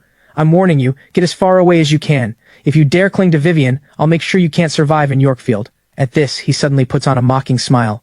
You want to audition for this drama? Do you know who invested in it? Vivian is the largest investor, and the only reason she invested was because I wanted to play the male lead. I don't care how you got the chance to audition, but with my single call to Vivian, even if you ace the audition, it's useless. You believe me? Without waiting for my response, Damien struts away with his arrogant air. I sit there frozen for a long time, my mind a mess. Who's Ethan? Come in for the audition. A female assistant walks into the waiting room. I snap out of my daze. Even though I know what Damien said is true, one word from him and Vivian will most likely kick me off the production. I still hold on to a sliver of hope. What if? I desperately need money right now. This drama matters too much to me. Even with a 1 in 10,000 chance, I want to try. I follow the assistant into the room. Seeing the 3 judges sitting in front, my heart tightens with nerves. The bearded man in the center is Director Hudson, a famous director in television, with multiple hit shows under his belt, and the director of The Tale of Hannah. On his left is a woman of about 27 or 28, in an elegant dress, regal and dignified, with a stunning, breathtaking beauty. She's the famous A-list TV star Coralie. On the right sits the renowned veteran actor Master Tanner, with many beloved classic works, a true titan of the industry. Hello, Director Hudson, Master Tanner, Miss Coralie. I bow slightly and greet them. Ethan, right? Please sit. Master Tanner kindly speaks first. I'd like to hear your analysis of the character. I nod, sitting upright. I think Yorin is actually a very complex character. His personality isn't static. It mainly divides into 3 stages, early, middle, and late. I speak fluently for over 10 minutes, then stop at the right moment. Masters, this is my understanding of the character. Coralie's eyes brighten, her gaze openly carrying appreciation. It seems you have clearly studied the character in depth. The third male lead has many scenes with her, so she takes the role seriously and came in person for today's audition. More than a dozen actors auditioned before me, including several well-known male stars in the industry, but none of them understood Yorin as deeply as me. Thank you, Miss Coralie. I feel a little guilty. I just have a good memory, and with years of studying characters, I can quickly grasp a character's personality from complex plots. Ethan, what truly matters for an actor is acting skill. Your research is good, but the final decision depends on your acting. Coralie smiles. Next, I'll personally do a scene with you. The Eastern Palace abduction scene, you remember it? Let's do that one. How about it? I quickly reply. Of course. This scene is very representative. The third male lead, Yorin, is an Imperial Guard general who falls in love at first sight with the female lead, a transmigrated palace maid, loving her with everything he has. To save her, he disobeys the Emperor's orders, mobilizes the Imperial Guards, storms the Duke's mansion, and beats the Duke's spoiled young heir half to death. There are many scenes like this. In short, this is the ultimate simp character, willing to throw everything away for the female lead. But it is the tale of Hannah after all. No matter how much he simps, he can't overcome the plot. In the end, the female lead chooses the Crown Prince. And the Eastern Palace abduction scene is Yorin's ultimate emotional breaking point after years of pursuing her. It's a key highlight, and quite difficult to perform brilliantly. In the room, Coralie and I stand facing each other. Hannah, tell me, did the Crown Prince force you? You love me. How can you marry him? I roar with intense emotion, the muscles in my face twitching, grief and despair bursting from my eyes in an instant. Director Hudson and Master Tanner subconsciously sit up straighter. This kid has talent. The emotion feels natural, just right, with barely any acting marks. The lines are full of emotion, clearly enunciated, with a magnetic quality that's very captivating. Coralie is also stunned, but quickly recovers. I'm sorry, Brother Yorin. I didn't know. I've always seen you as a brother. Brother? No, I don't want to be your brother. My expression turns frantic, full of helplessness. I impulsively grab Coralie's hand. Hannah, I love you. For you, I'd throw away everything. I know. The Crown Prince must have threatened you. I'll take you away, far, far away, to a place where no one knows us. At this, my eyes fill with pleading, my body trembling slightly. Brother Yorin, you're hurting me. The Crown Prince didn't threaten me. Marrying him is my own choice. Brother Yorin, I'm grateful for your love, but I truly only see you as a brother. The only one I love is the Crown Prince. I know this hurts you, but I don't want you to keep going down the wrong path. Ha ha ha, brother. So all this time I've only been a brother in your eyes. Hearing this, I plunge into madness. My eyes instantly flood with tears, my eyes filling with thick bloodshot veins. Director Hudson and Master Tanner watch me holding their breath, infected by my emotion. Soon applause fills the room. Well done. Perfectly acted. Coralie quietly wipes away a tear and smiles at me. Ethan, you were amazing. I almost couldn't keep up. Have you really never had a big role before? Mostly just small roles in web dramas, I answer honestly. Director Hudson nods approvingly. Ethan, you have real acting talent. That scene had natural emotional shifts, no pretense, no exaggeration, and the emotion was full. The crying part was especially brilliant. Master Tanner also smiles. Young man, keep at it. Young actors these days are too restless. They only chase money and don't polish their craft. Just relying on a face only lets their ride on youth. I see real promise in you. Keep polishing your craft and you'll definitely have a place in this industry. I'm flattered. Thank you all for the encouragement. Ethan, go home and prepare. Barring anything unexpected, this role is yours. Director Hudson rarely makes a final call at the audition stage because too many connections are involved in casting, but my acting just now completely won him over. Top-tier looks, first-class acting, solid line delivery skill. The reason a uniquely gifted young actor like me hasn't broken out yet is just missing someone to push from behind. He doesn't mind being that backer. Given my humble personality, when I become a big star one day, I'll remember the favor. Thank you, Director Hudson. And thank you, Master Tanner and Miss Coralie. I show appropriate excitement. Stepping out of the room, I can no longer hold back my joy. I pump my fist hard. Landing this role, the paycheck alone is $3 million. If this role makes me a little famous, I'll never have to worry about getting work again. So this role is crucial for me right now, not just for earning the money to treat Grandpa Hayes, but for my entire acting career. Ethan, just as I'm about to share the good news with Lily, a familiar voice comes from behind. Oh, Miss Coralie. Turning to see her, I'm stunned. Coralie smiles. Let's add each other on WhatsApp. There's still time before official shooting. When you're free, we can chat more, work on making the role even better. My mind goes blank. An A-list star like Coralie is actually asking to add my contact. I'm beyond flattered. I quickly pull out my phone and add her on WhatsApp. Miss Coralie, please give me your guidance from here on. Coralie looks at my handsome face. Don't call me Miss Coralie. I'm not much older than you, and being called that makes me sound old. Just call me Coralie. I have something to handle. We'll chat on WhatsApp. Take care, Miss Coralie. Still Miss Coralie? My face flushes. Coralie. Now that's better. Coralie giggles and walks gracefully away. Then I find Lily in the waiting room. Director Hudson made the call. He's giving me the role. Hearing this news, Lily asks in shock and delight, "He really said that?" "Yes, he did." "Amazing, Ethan. I knew you could do it." Lily excitedly hugs me. "Landing this role, you'll definitely get famous, and I'll get to ride your wave too." Lily. My face flushes red, a bit at a loss. Lily realizes she got too carried away and quickly lets go. Seeing my face red to the ears, she laughs. "A married man and still this shy. Come on, to celebrate you landing the role, I'm treating you to dinner." Lily picks a Western restaurant in the city center, quite upscale. After ordering, Lily says, "This drama starts shooting early next month. You have half a month to prepare. With your acting, you'll definitely be fine, but you still shouldn't slack off. Polish your skills as much as you can. I made plans with Coralie. We're going to discuss acting." "What Coralie?" "Coralie. I mean Ms. Coralie." Lily's eyes go wide like she's seen a ghost. "You call her Coralie? And made plans to talk acting together? That's Coralie we're talking about. She looks friendly, but she's actually hard to approach." All her years in the industry, Lily has heard plenty of rumors about Coralie. They say she comes from a wealthy family, has a fiery temper, and once publicly slapped several directors and investors who tried the casting couch.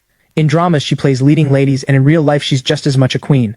A woman from such a powerful background with such a strong presence actually wants to discuss the script with Ethan, a newcomer. Is something wrong with that? I look up, confused. No. Lily looks at my face with a complex expression, thinking inside, Coralie, you act like you have no interest in any man, but turns out you're just as ordinary." Halfway through dinner, two people suddenly walk in at the entrance heading toward us. The moment this man and woman come in, they immediately draw everyone's attention. It's Vivian and her first love, Damien. "Vivian, let's take the window seat over there." Damien smiles at Vivian beside him. Since coming back, he has invited her out alone many times, but Vivian has always made excuses and refused to dine with him one-on-one. Still, Damien knows Vivian warms up slowly. After so many years apart, there's bound to be a bit of distance. He believes pursuing her as passionately as he did in college will eventually win this icy beauty over. So he isn't in a hurry. These past days, he sends a bouquet of flowers to her every morning and evening, regular breakfast delivered, and constant caring messages on WhatsApp. This afternoon, he tentatively invited her to dinner, and to his surprise, she actually agreed. Even now, Damien is excited, as if he sees hope of winning her over. The seat Damien picks happens to be right in front of Lily and me. Once seated, Vivian has her back to me, while Damien faces me directly. Our eyes meet and both of us pause briefly, then Damien breaks into a wicked smile. "Vivian, thank you so much for that drama. You know, I'm just the illegitimate son of the Vance family, with no real standing at home. The Vance family resources never flow my way. If you hadn't invested in this drama, I'd have had little chance of landing the male lead. It's nothing. Helping you is one thing, but our market division also found this drama worth investing in. Vivian, do you remember our college days? You told me back then you'd make me a top-tier superstar." Damien's eyes fill with deep affection. "If you hadn't used your family's resources to back me, I wouldn't be where I am today. 3 years ago, I lost my mind and left you. Tessa told me you were heartbroken for a long time. The truth is, I missed you terribly these years, deeply regretted my impulse, and I never expected you'd still help me now. Vivian, you're too good to me." Vivian pauses a few seconds. "Don't sell yourself short. Your achievements come from your own effort, too. I don't want to listen to them pour their hearts out, but the seats are too close. I can't avoid hearing every word. A wave of restless anxiety runs through me. I think to myself, so Vivian can speak so gently after all. But this gentleness only Damien has the privilege of enjoying. With me, Vivian has always been arrogant and condescending. Maybe that's the difference between an employee and a lover. Listening to them chat warmly, my eyes turn hollow, and the fragrant steak tastes like sawdust. By the way, Vivian, that thing I asked you about, how's it going? Damien asks. He's just a newcomer. I don't think he can handle the responsibility of third male lead. You invested in this drama for me. You can't let a piece of trash like that ruin the show. I've already spoken with Director Hudson. Vivian's tone softens. Hearing this, my eyes go blank, my whole body trembling slightly. Ethan, what's wrong? Lily notices something is off. I look panicked and stand up. Lily, I'm not feeling well. Let's leave here. Yes, sure, let's go now. Lily, startled by my devastated appearance, stands up to take me out. Ethan, are you dining here too? Right then, Damien pretends to just notice me and suddenly calls out. The moment he says it, Vivian immediately turns around and sees Lily and me standing up to leave. Her gaze lingers on my face for a few seconds, then shifts to Lily's face.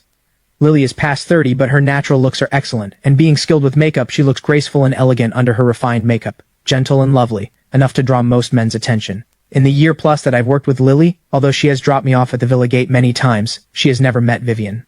I never mention Vivian in front of her, so Lily doesn't know who Vivian is. Right now, Lily just feels strange, faintly sensing that this woman's gaze toward her carries a hint of hostility. I don't look at Vivian's scrutinizing gaze, don't answer, just turn to leave, as if this place is a deadly trap. I always thought I knew Vivian well, always believed she was a kind woman. But suddenly this woman feels so foreign it scares me, so heartless it scares me. This role was my chance to turn things around. My way to raise money for Grandpa Hayes' targeted therapy drugs, and now it's stripped away by one word from her, just to please her first love. I never maliciously judge anyone. Even when my adoptive mother Fiona treated me so badly, I never hated her. I'd remember the good side of her. But in my hour of greatest need, the woman I'm most grateful to ruthlessly cut down my hope. Ethan, stop, Vivian says coldly. I freeze for a moment, then stop, slowly turn around, face her, my eyes bloodshot. My nails dig into my palms, trying not to let myself lose composure, but inside I'm thinking, what right do I have to blame her? The drama was her investment. She's free to swap out whoever she wants. She owes me nothing. Damien is her real boyfriend. To please her boyfriend, she takes my role away. Isn't that normal? Vivian meets my bloodshot eyes, momentarily losing herself. For all the time she has known me, the Ethan in her memory has always been warm and gentle, with a warm smile always on his lips. Whenever she sees him, a whole day's worries seem to vanish. Though she doesn't always want to admit it, she enjoys their time alone together. She works in the study, he bustles in the kitchen, or cleans the house, humming pleasant melodies. Even without seeing him face to face, just feeling his presence in the house, his quiet warmth, gives her peace of mind. In all their years together, she has never seen such a near-despair look in his eyes, carrying a heartbreaking, shattered feeling. Her heart trembles slightly, and her tone softens. Ethan, Damien and I are discussing some work matters. Come sit with us. The reason she agreed to dinner with Damien today is mainly because Damien has been sending flowers and breakfasts every day, causing her major trouble. Many people at the company know she's married, and Damien's relentless pursuit has stirred up plenty of bad rumors at work. She wanted to use this chance to have a proper talk with Damien, not expecting to run into me here. Normally, with her proud and cool nature, she would never bother explaining. But seeing my devastated state, Vivian uncharacteristically offers an explanation. No thank you, Miss Sterling. We've already finished eating. Nothing else. I'll head out now. Right after saying that, I practically flee the scene. Outside the restaurant, I'm like a fish out of water, mouth wide open, gasping for air, sorrow pouring uncontrollably from my desolate eyes. Ethan, what's going on? Do you know that woman? Lily catches up, looking at me with concern. Lily, I'm sorry. I feel I've let her down. I know how much Lily has poured into me over the years, how many worries she has carried for my career.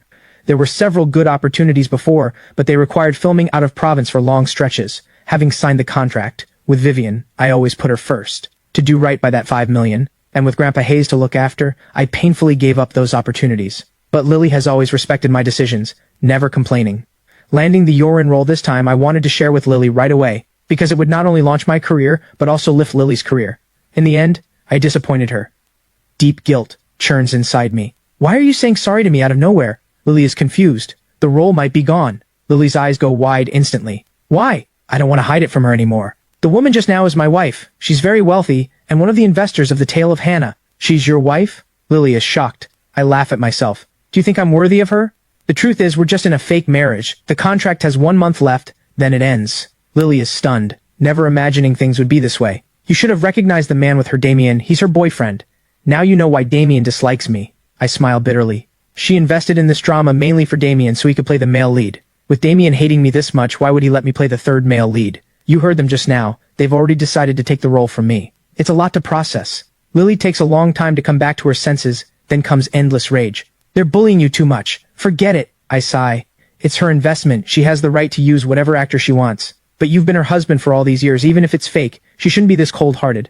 That woman looks pretty. Who knew her heart was so cruel? The more Lily thinks about it, the angrier she gets. She wants to march back and curse Vivian out, but I hold her back. Lily, don't be rash. How can I not be? Lily is fired up. You finally got a chance, and they just deny all your effort with one word? What gives them the right? My eyes go vacant, and I shake my head gently. No matter what, she helped me back then. Without Vivian's 5 million, Grandpa Hayes wouldn't be alive today, and the orphanage might have been shut down long ago. I'll always remember this great kindness. Lily looks up at my lost eyes, aching for me. You're just too kind, always thinking of others. If the chance is gone, it's gone. I'll find you another one. I don't believe they can control everything. With your acting and talent, someone will see your worth. Just as we leave the restaurant, Vivian and Damien come out. Before the food even arrived, Vivian lost her appetite and quickly came downstairs, just in time to catch a glimpse of my departing figure. Damien glances at her dazed eyes, jealousy flashing in his own. He smiles. Didn't expect Ethan to quietly find himself a girlfriend. She's pretty, but seems a few years older than him. Heh, maybe knowing the contract with you is ending, he seamlessly found another woman. Never would have guessed. He looks so innocent on the surface but plays around so freely behind the scenes. Vivian stays silent. A flicker of deep thought crosses her cold, sharp features. Damien, stop sending flowers to my office. Damien freezes. Ethan and I are still husband and wife. Many people at the company know this. Your big bouquets every day have already caused a lot of bad rumors, Vivian says. Damien says with difficulty. Vivian, you know my feelings for you. Since you've waited so many years, even finding Ethan as a substitute, now that I'm back, is there really any need to keep entangling with him? He really can't figure out what Vivian is thinking. On one hand, she acts deeply devoted, saving herself for him, even finding a substitute who resembles him a bit. She treasures every gift he sent, taking careful care of even a single clivia plant. But ever since he came back, she keeps her distance, lukewarm and detached. Vivian is silent for a few seconds. I told you back then, what I want is a platonic spiritual love. For years I thought you and I had that kind of connection. Maybe the obsession deep in my heart played tricks. I kept fantasizing and longing, idealizing you as much as I could. That's why I treasured all your gifts. I thought they were so romantic. When I heard you were coming back, I even thought about throwing everything away to run to you. At this point, under Damien's expectant gaze, she pauses briefly, then continues. But that day at the airport, I realized you fell far short of the ideal I had in mind.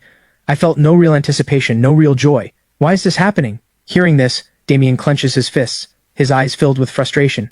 Vivian shakes her head. I don't know either. The old feeling just isn't there anymore. Damien grits his teeth. Is it because of Ethan? Vivian freezes for a moment, says nothing.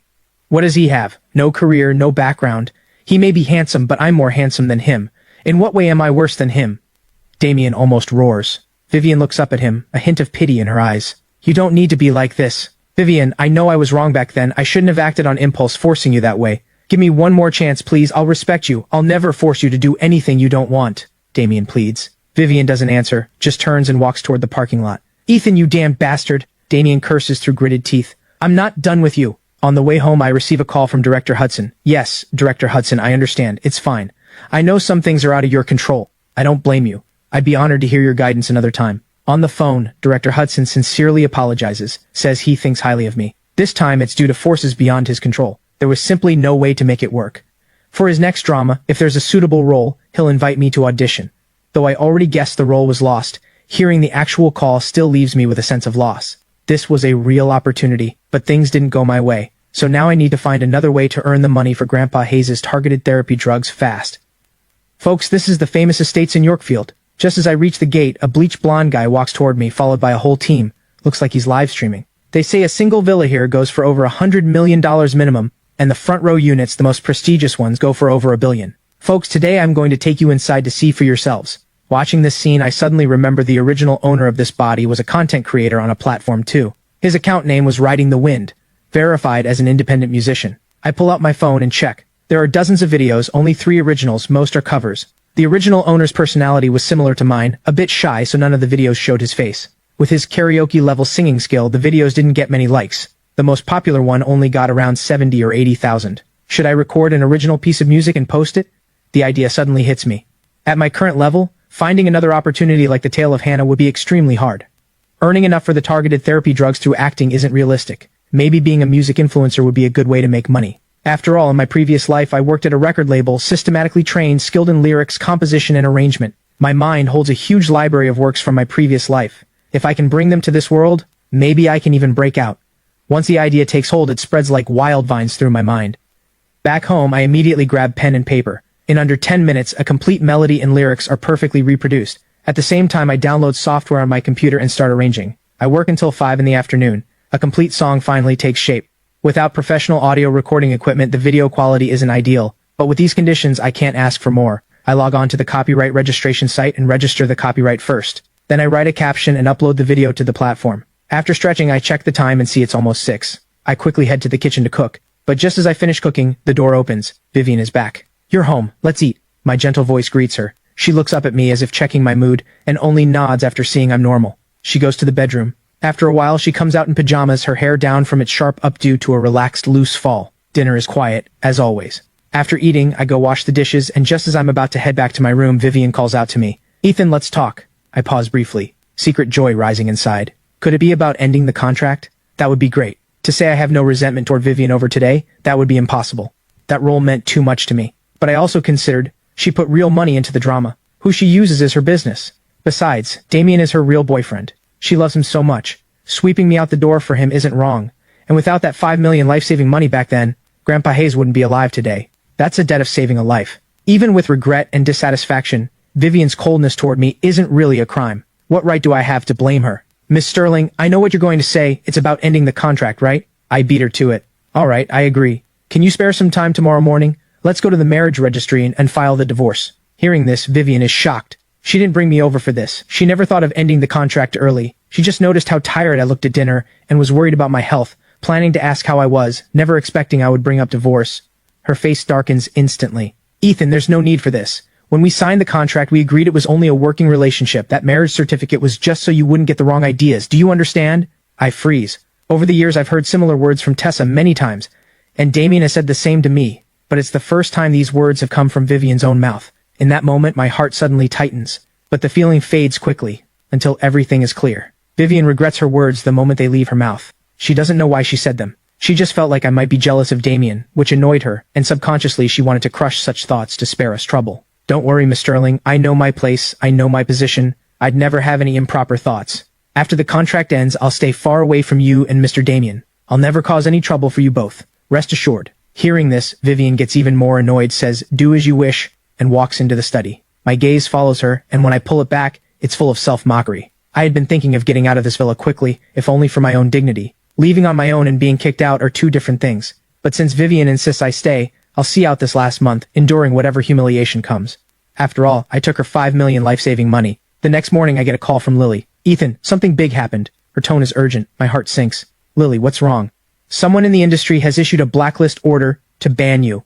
My face goes white instantly. The first person I think of is Vivian. The Sterling family is an old money dynasty in Yorkfield, with assets approaching hundreds of billions and far-reaching connections. Only they could do this. I thought she only kicked me off the tail of Hannah. I didn't expect she would go this far, even destroying my livelihood. My breathing turns rapid, my face flushed, my thumbs digging into my palms. Rage and despair make me dizzy. With low blood sugar and an empty stomach this morning, I lose my breath, my head spins, and I collapse. The loud thud startles Vivian in the master bedroom. Her face changes drastically, and she rushes to help me up. I push her hand away and force myself up off the floor, my face pale. I'll take you to the hospital. She reaches for her bag. Vivian, am I a joke to you? I shout. Vivian freezes, looking at me in confusion. My eyes are full of fury and bitterness. Vivian has never seen me like this. In her memory, I'm always gentle and refined, never losing my temper in front of her for all these years, always respectfully calling her by title. Sometimes she could even see admiration and gratitude in my eyes. But now I'm calling her by name, and those eyes full of humiliation feel utterly foreign to her. She has no idea what she did to make me this angry. From today on, I owe you nothing. Vivian, I, Ethan, owe you nothing anymore. My eyes are bloodshot, misted with tears. This moment is both despair and pain. I may have no love for her in my heart, but years together had me seeing her as a friend. Now I learn the cruelty of this world. I saw her as a friend, but she didn't hesitate to destroy my livelihood. With those words, I don't hesitate. I slam the door and leave. Vivian stands frozen in place, then sits on the sofa with knit brows. She isn't angry, just trying to figure out what happened. What pushed such an honest man to this state? All these years, she hasn't paid attention to my affairs. She doesn't know who my friends are.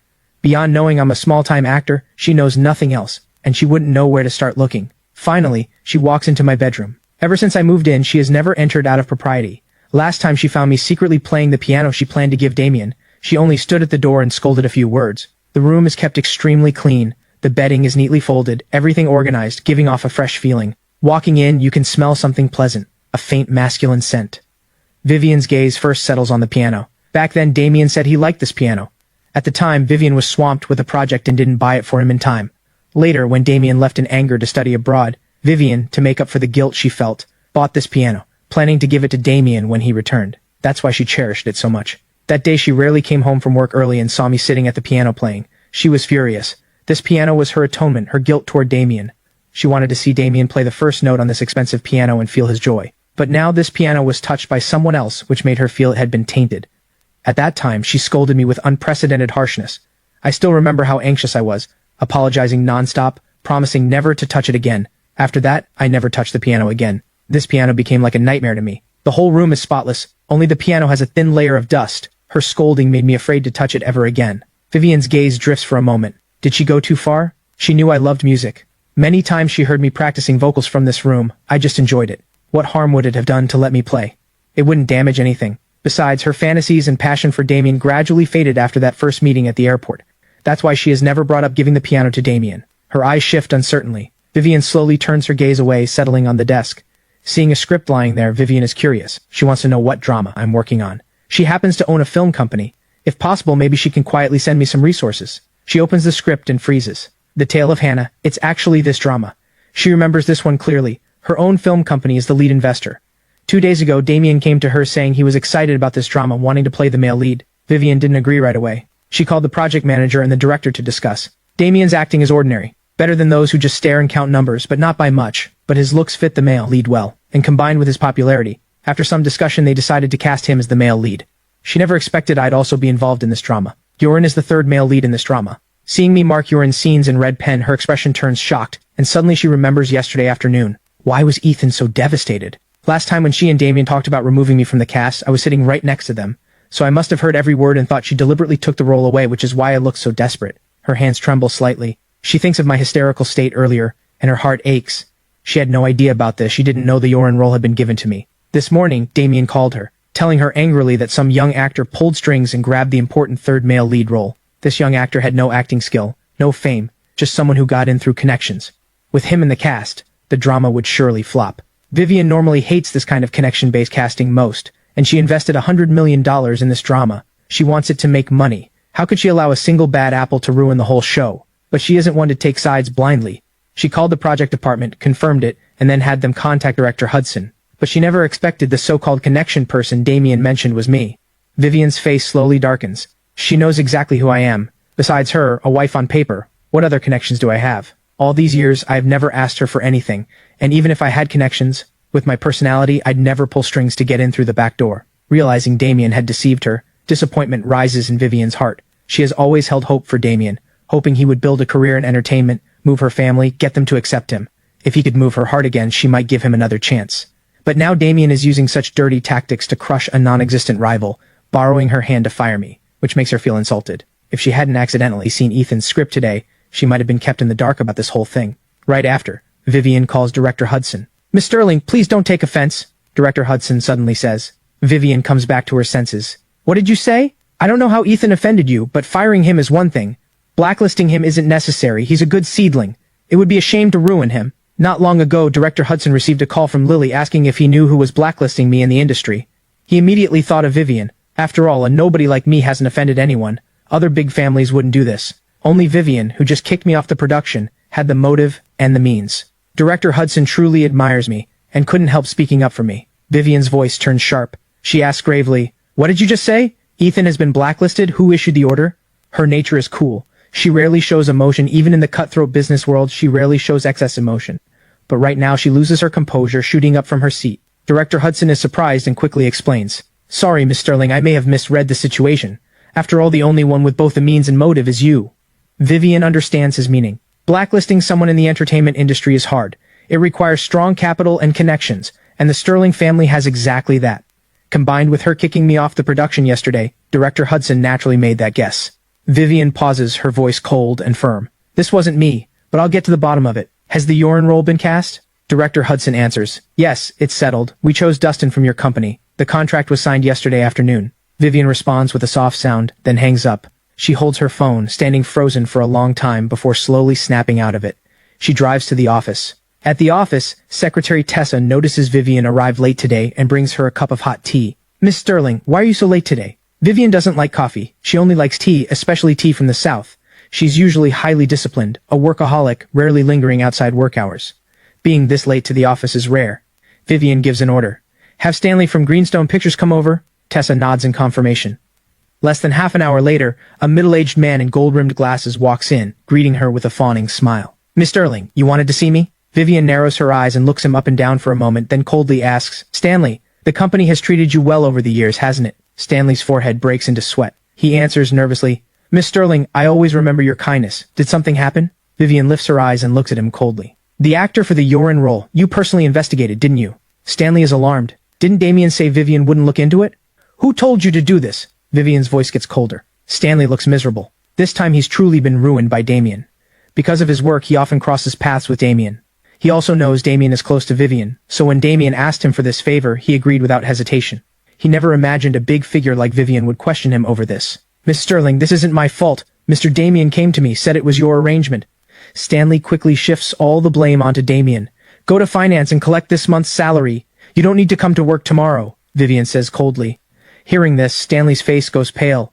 Inside, he curses Damien 1,000 times over. It's all because of that damn man making him lose his job. Vivian waves her hand, indicating he can leave. Then she sits dejectedly in her chair, staring blankly at a delicate motorcycle model in front of her. Back in college, she loved these motorcycles that boys liked. She thought they were so cool, so striking, especially when she was in a bad mood. Riding around on one would make all her worries vanish. After Damien learned this, he paid a high price to custom order this motorcycle model from abroad, and assembled it piece by piece as a gift for her. The actual value of this gift is hardly worth mentioning, but the sentiment was priceless. Vivian has always treasured it, kept it in the most prominent spot on her desk, as her companion through countless days and nights. But seeing this model now, her heart fills with an indescribable bitterness. The kind, sunny, shining man in her heart has turned into a sinister person who uses tricks to crush others, which she can't accept. The enormous contrast even gives her heart a momentary jolt. She picks up her phone wanting to call Damien, but quickly puts it down. A few minutes later, she picks it up again and puts it down again. After repeating this who knows how many times, Vivian finally dials the number. "Vivian!" Damien's delighted voice comes through. "Do you have time?" "Yes, of course. Even if I'm busy, I'd make time for you. Are you at the office? I'll come to you." Vivian's expression stiffens. After a long pause, she says, "Maple Cafe. I'll wait for you there." "Okay, I'll be right there." On the other side, I bring my purchases home. A professional audio interface, a studio-grade microphone, and a guitar. All in all over $10,000, nearly draining my entire savings. A good craftsman needs the right tools. Yesterday's rough recording left me very unsatisfied, so today I just emptied my savings for a brand new set of equipment. This setup isn't exactly high-end, just enough to get by, but the quality of what it produces will definitely be a few levels higher than yesterday. I wonder how yesterday's video turned out. After arranging the equipment, I sit on the edge of the bed, open the platform with a bit of curiosity. Maple Cafe. "Vivian, this is the first time since I came back that you've asked to meet me." Damien holds a bouquet of blue roses, smiling tenderly, like a prince stepping out of a dream. "These are your favorite blue roses for you." Vivian's eyes lower slightly. After a moment of hesitation, she takes the flowers, places them on the sofa behind her, and says thank you. "Vivian, I remember you love tea most, and your favorite place is the tea house. Why did you invite me to a cafe today?" Damien takes a seat across from her, softly smiling. "Do you remember our first date?" Vivian asks. Damien freezes. That was 4 or 5 years ago. How could he remember? Vivian glances at him. "It was at a cafe off campus." "Oh, right, I remember now." Damien feels especially excited. Vivian suddenly invited him today, even reminiscing about the past, bringing up their first date. Could it be she's finally let go and wants to get back together? "Sir, ma'am, your coffee." A server brings 2 cups over. "Americano, my favorite." "Vivian, I can't believe you still remember my taste." Seeing the coffee, Damien is delighted. Vivian lowers her head, slowly adds half sweet, picks up a spoon and stirs gently. Just this simple scene makes her look like a fairy on the clouds, beautiful but out of reach. Thinking he once had such a woman, Damien feels a natural surge of pride. "After this cup of coffee, don't contact me again," Vivian suddenly says. Damien's pupils dilate, as if hearing something unbelievable. "Why?" In that instant his voice cracks. Vivian says coldly, "I don't like people who lie to me." "When did I ever lie to you?" Damien's voice is dry. Vivian stares into his eyes, her gaze growing more and more disappointed. Even now he's still lying. "What did you do? Think about it yourself. I'm leaving." Vivian has always been direct and decisive. She doesn't want to argue endlessly over this. There are many customers in the cafe, and she doesn't want to be a spectacle for everyone to watch. "Is it because of Ethan?" Damien stands up, almost gritting his teeth. "Yes, I did it, but because of who? You know I like you, I love you, and you've been waiting for me all these years, but why after I came back did your attitude change? That Ethan is just a freeloading nobody, just a stand-in you found. As your boyfriend, I don't want to see you so close to him, what's wrong with that, but you? You know I dislike him, you know I hate him, yet you keep him at home. What am I supposed to think? I just can't stand him strutting around in front of me, wanting to get rid of him, is that wrong? I did nothing wrong. It's your attitude that keeps wavering, giving me hope and taking it away." These words have been pent up for a long time. Damien ignores the many shocked looks in the cafe, determined to release all his frustration. "Vivian, I want you to choose now. Do you want me or him?" "You're truly hopeless." Vivian turns to leave. "I'm hopeless. I like you, I pursued you. What did I do wrong? It's that Ethan not knowing his place, refusing to let go. He's a nobody. What right does he have? Even if you accept him, have you thought about your family? Would your parents, your grandparents accept him?" Facing Damien's relentless, questioning, Vivian, with her back to him, says word by word.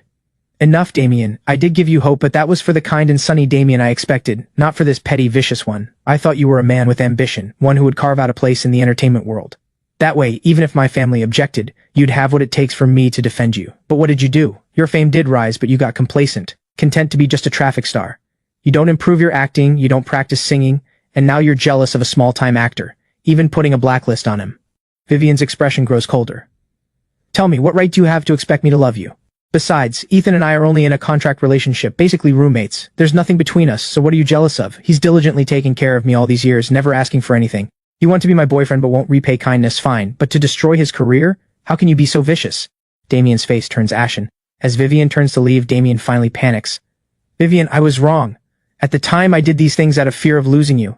It's all because I love you too much. Give me one more chance. I can apologize to Ethan, lift the blacklist on him. Vivian stops, furrows her brow, and asks, with your abilities, how could you do this? Damien opens his mouth but doesn't know what to say. Vivian gives a cold laugh. It was Caleb, wasn't it? Damien is startled. Caleb is Vivian's younger brother and they're very close. When Vivian married Ethan back then, Caleb was so angry he wanted to beat Ethan up, but Vivian sternly warned him off. What Vivian doesn't know is that over the years, Caleb has secretly tripped Ethan up many times, tormenting him at work and humiliating him many times. Stop following me and don't approach Caleb again, Vivian says coldly, with finality. Vivian, have you forgotten? You promised me 3 chances. Damien suddenly cries out. This makes Vivian abruptly remember her senior year in college, when she had a motorcycle accident on a mountain road. Stranded and helpless, her phone broken, it was Damien who came in the middle of the night with help to rescue her. In that moment she was deeply grateful, and promised that no matter what mistakes Damien might make in the future, she would give him 3 chances. Now Damien declares with deep emotion, Vivian, I swear I'll change. I truly love you. Give me one more chance, just one. Vivian turns to look at him, and after a long while she gently nods. I keep my word. 3 chances, not 1 less. But you've already used 2. Leaving without a word 3 years ago was the first. Today is the second. Damien is overjoyed. Vivian, exhausted, says, I have other things to do. You go first. She remembers that night, the despair of being alone and helpless in the mountains, how Damien gave her a glimmer of life. Because of that life-saving debt, she hasn't fully repaid him. But Ethan's gentle kindness, his care of every detail in her life over the years, makes her unable to burn that bridge. Vivian returns to her office and finds Tessa eating a work lunch while listening to music. Vivian, you're back? Weren't you on a date with Damien? Why so soon? Tessa asks with her mouth full. Just had a coffee. Vivian walks straight toward her office, then suddenly turns back. What's that song you were just listening to? At this question, Tessa lights up. This is an original by a creator called Riding the Wind on the platform. It's called Fortunecast, so good, Tessa says excitedly. Posted just yesterday, and it's almost at 100,000 likes today. Lots of people commented saying it's amazing, just the audio quality is poor. Vivian opens the platform, finds this creator named Riding the Wind. The caption reads, I'd trade 3 lifetimes to redeem the fate of yours. The caption is simple but makes people want to click. The video uses live humming, with bells coming in, giving the song an ancient reverent flavor. Wind blows over sand and flowers fold an everlasting tale, moon in water, lost in the mirror's flowers. Vivian usually enjoys music too. The arrangement and creativity of this song, including the composition, leave her no particular impression, just standard fare. But the melody is truly catchy, easy to grasp, able to be hummed roughly after a few listens. This is the basic foundation of a hit song. After only 2 listens, Vivian knows this song will definitely go viral. Vivian, do you think this creator's voice sounds familiar? Also, aren't the floor tiles in this video the same as yours? When Tessa points this out, Vivian looks closely. They really are identical, which surprises her. Those custom-made tiles actually appear in the video. Vivian is startled. She instinctively listens to the creator's voice again, and now she can confirm. This creator called Riding the Wind is Ethan. In this moment, Vivian is genuinely stunned by me. She knew I loved music, even sang at a bar before, but she never knew I had such talent in music. From the song's lyrics, it seems I wrote the words, composed the melody, and did the arrangement myself. Sitting back at her desk, Vivian rarely puts her mind off work, but this time she opens the comments and reads them. So perfect, my ears just had an orgasm. The creator's voice is so gentle and magnetic, too bad he didn't show his face. This song tells the blind ones, don't fail those who treat you well. Some feelings, once lost, never return. Reading the comments, Vivian feels a bit dazed. Don't fail those who treat you well? She thinks of Damien, but then my image crosses her mind. Honestly speaking, in the year plus she spent with Damien, they didn't have many truly beautiful memories, except for that time Damien rescued her. Most of their dates were just movies, meals, and coffee. By now those memories have faded. Back then she was already gradually taking over management at the company, swamped with work, and Damien was also busy with his acting career. They rarely saw each other. In contrast, in these 3 years with me, Though I never did anything romantic, never went shopping with her, never went out to eat, never watched a movie with her, all the things couples do, Vivian had always avoided. But I arranged every detail of her life perfectly, with the utmost care, quietly, like rain nourishing the earth. It's exactly this silent care that leaves the deepest mark on the heart. At this thought, Vivian can't help feeling somewhat absurd. She and I are only in an employer-employee relationship. Given the gap in our positions, there can never be anything between us. Why would she suddenly think of him? She quietly pushes this image out of her mind, closes her phone, and returns to work mode. But after a short while she can't help opening her phone again, clicking that video, giving it a like, and following the account riding the wind. In the villa, I'm shocked to find the video has over 100,000 likes and over 200,000 followers, all because of a major influencer's reshare. Grateful, I follow them and send a thank you message. Seeing this massive overnight surge in followers, I realize this is an opportunity. I have to ride this momentum and release another song fast. After 8 in the evening, my new piece is finally done, better quality than before, but I don't rush. I plan to wait until the current buzz fades before releasing it. After stretching my stiff body, I walk to the kitchen to make medicinal porridge. In the office at the Sterling Group, Vivian pores over reports with a headache. The Sterling Group's main business is food and beverages. It's peak beverage sales season, but several flagship products have seen significant year-over-year declines. Vice President Rachel says helplessly, "Miss Sterling, the Jameson Group has come on strong this year. They hired top celebrities for endorsements, invested heavily in advertising, and rolled out one campaign after another. We must catch up quickly, or we'll lose significant market share." Vivian thinks for a moment, already forming a plan. After going over the plan with Rachel, Rachel nods. "I'll get on it right away." Then Tessa comes in. "Miss Sterling, Ethan brought you medicinal porridge. He's waiting in the lobby." Vivian pauses for a moment. Busy all day, she almost forgot about me. She thought, with the blacklist, I might have to swallow my pride and beg her forgiveness. She never expected I'd act as if nothing happened and still bring her porridge. Vivian's expression is complex. "Invite him up." Tessa is surprised but respects Vivian's request and brings me up. Honestly, I'm surprised too. All these years bringing porridge, Vivian has never let me enter her office. Vivian gets straight to the point. "The urine roll, Damien and the company's marketing manager deceived me. They didn't mention your name, just said it was a small-time actor with no acting skill who got the role through the back door. The blacklist wasn't me, it was Damien and Caleb. I'll give you an explanation. The urine roll can't be changed, but I'll help you get a more important role in another drama. The blacklist has been lifted." I'm shocked. So I had wronged her. Guilt fills my heart. "No need, Miss Sterling, this has nothing to do with you. The blacklist being lifted is enough. My agent will find me other roles, but thank you for your kindness." Vivian is somewhat surprised. "You've only played supporting roles in web dramas. This opportunity could put you straight into the male lead of a primetime drama. You don't want such an opportunity?" I lower my eyes and gently say, "Of course I want an important role, but this has nothing to do with you. You don't need to compensate me. I've already taken your kindness. My conscience wouldn't allow it." Vivian's eyes suddenly light up. She can't help seeing me in a new light. Inside she's moved. Someone this kind-hearted actually exists. I let out a long sigh. "Drink the porridge while it's hot. If there's nothing else, I'll leave now." Vivian calls out, "I was just about to head back too. Let's go together." Though she usually sleeps at the company at this hour, today she decides to go home.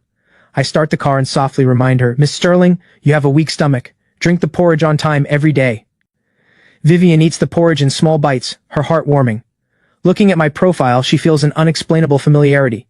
She remembers our first meeting, under the neon lights of a bar, me playing the guitar. In what feels like a single moment, 3 years have passed. Vivian suddenly asks, "Do you have any wishes?" I pause briefly, looking at her gaze in the rearview mirror, her eyes clear. Her sincerity moves me. I say quietly, "I came from Hope Children's Welfare Home. The children there need a lot of help. I wish I had the means to buy them school supplies." Such a simple and kind wish brings a pang of sadness to Vivian's heart. The car pulls into the villa, and both of us silently go to our rooms. Back in her bedroom, Vivian makes a call. "Tomorrow morning, go buy school supplies. Budget 100,000. Also buy children's clothing for all ages, boys and girls. And toys. Also prepare 1 million yuan to transfer to Hope Children's Welfare Home's account." Early the next morning, Tessa walks up to Vivian. "Miss Sterling, everything is bought. With this much, are you visiting an orphanage today?" She's used to this. Over the years, Vivian has donated to dozens of Hope elementary schools, and often visits welfare homes and nursing homes for charity. Tessa has gone many times. "Anything important this morning?" Vivian asks while handling her work, not looking up. Tessa flips through her record book. "There's a product strategy meeting at 10. Move it to the afternoon." "Yes." Vivian quickly wraps up her work and after 9:30, takes Tessa to Hope Children's Welfare Home. Why is this place so remote? The car drives all the way out to the outskirts, almost out of the city, before they spot a brand new 3-story building in a desolate spot, with a small courtyard of less than 100 square meters in front. The iron gate is shut, with a sign reading Hope Children's Welfare Home hanging at the top. Tessa explains, I checked. This welfare home was founded by an elderly couple, basically a semi-private welfare home. Government support is minimal. The land belongs to the couple's own family. 3 years ago, a major fire broke out here. The flames were intense, and the entire welfare home burned down. The director suffered severe burns and is still receiving treatment in the hospital. 3 years ago. Vivian can't help thinking of me. Back then, the bar owner said I was desperate for money, working 3 jobs a day, working day and night. At the time, she didn't think much of it. In Yorkfield, people like me obsessed with making money are a dime a dozen. But connecting it with the orphanage fire 3 years ago, things weren't what she had imagined. Go knock on the door. Tessa nods, walks up, and knocks on the iron gate. Soon the gate opens a crack, revealing a dirty-faced boy about 11 or 12, who asks timidly, Who are you looking for?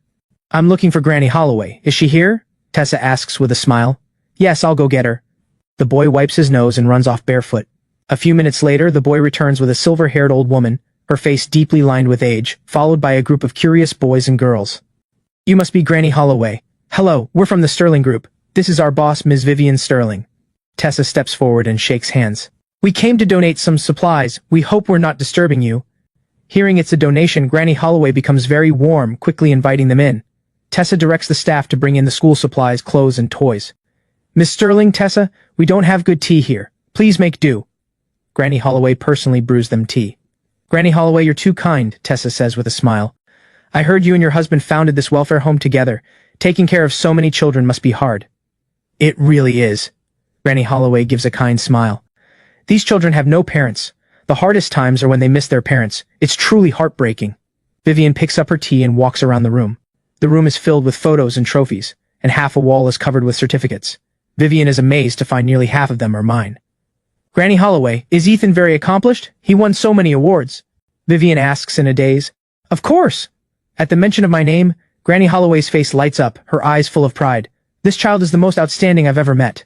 Hearing this, Tessa walks over in surprise, unable to speak for a long while. Vivian and Tessa exchange a glance.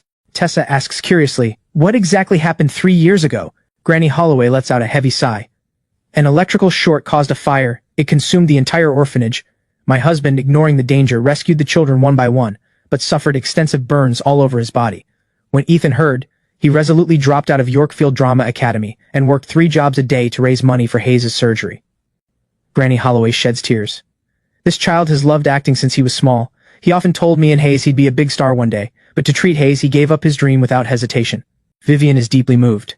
She never knew I had been a student at the famous Yorkfield Drama Academy, that I dropped out and worked to treat my grandfather. What devotion and willpower that takes. Granny Holloway smiles again.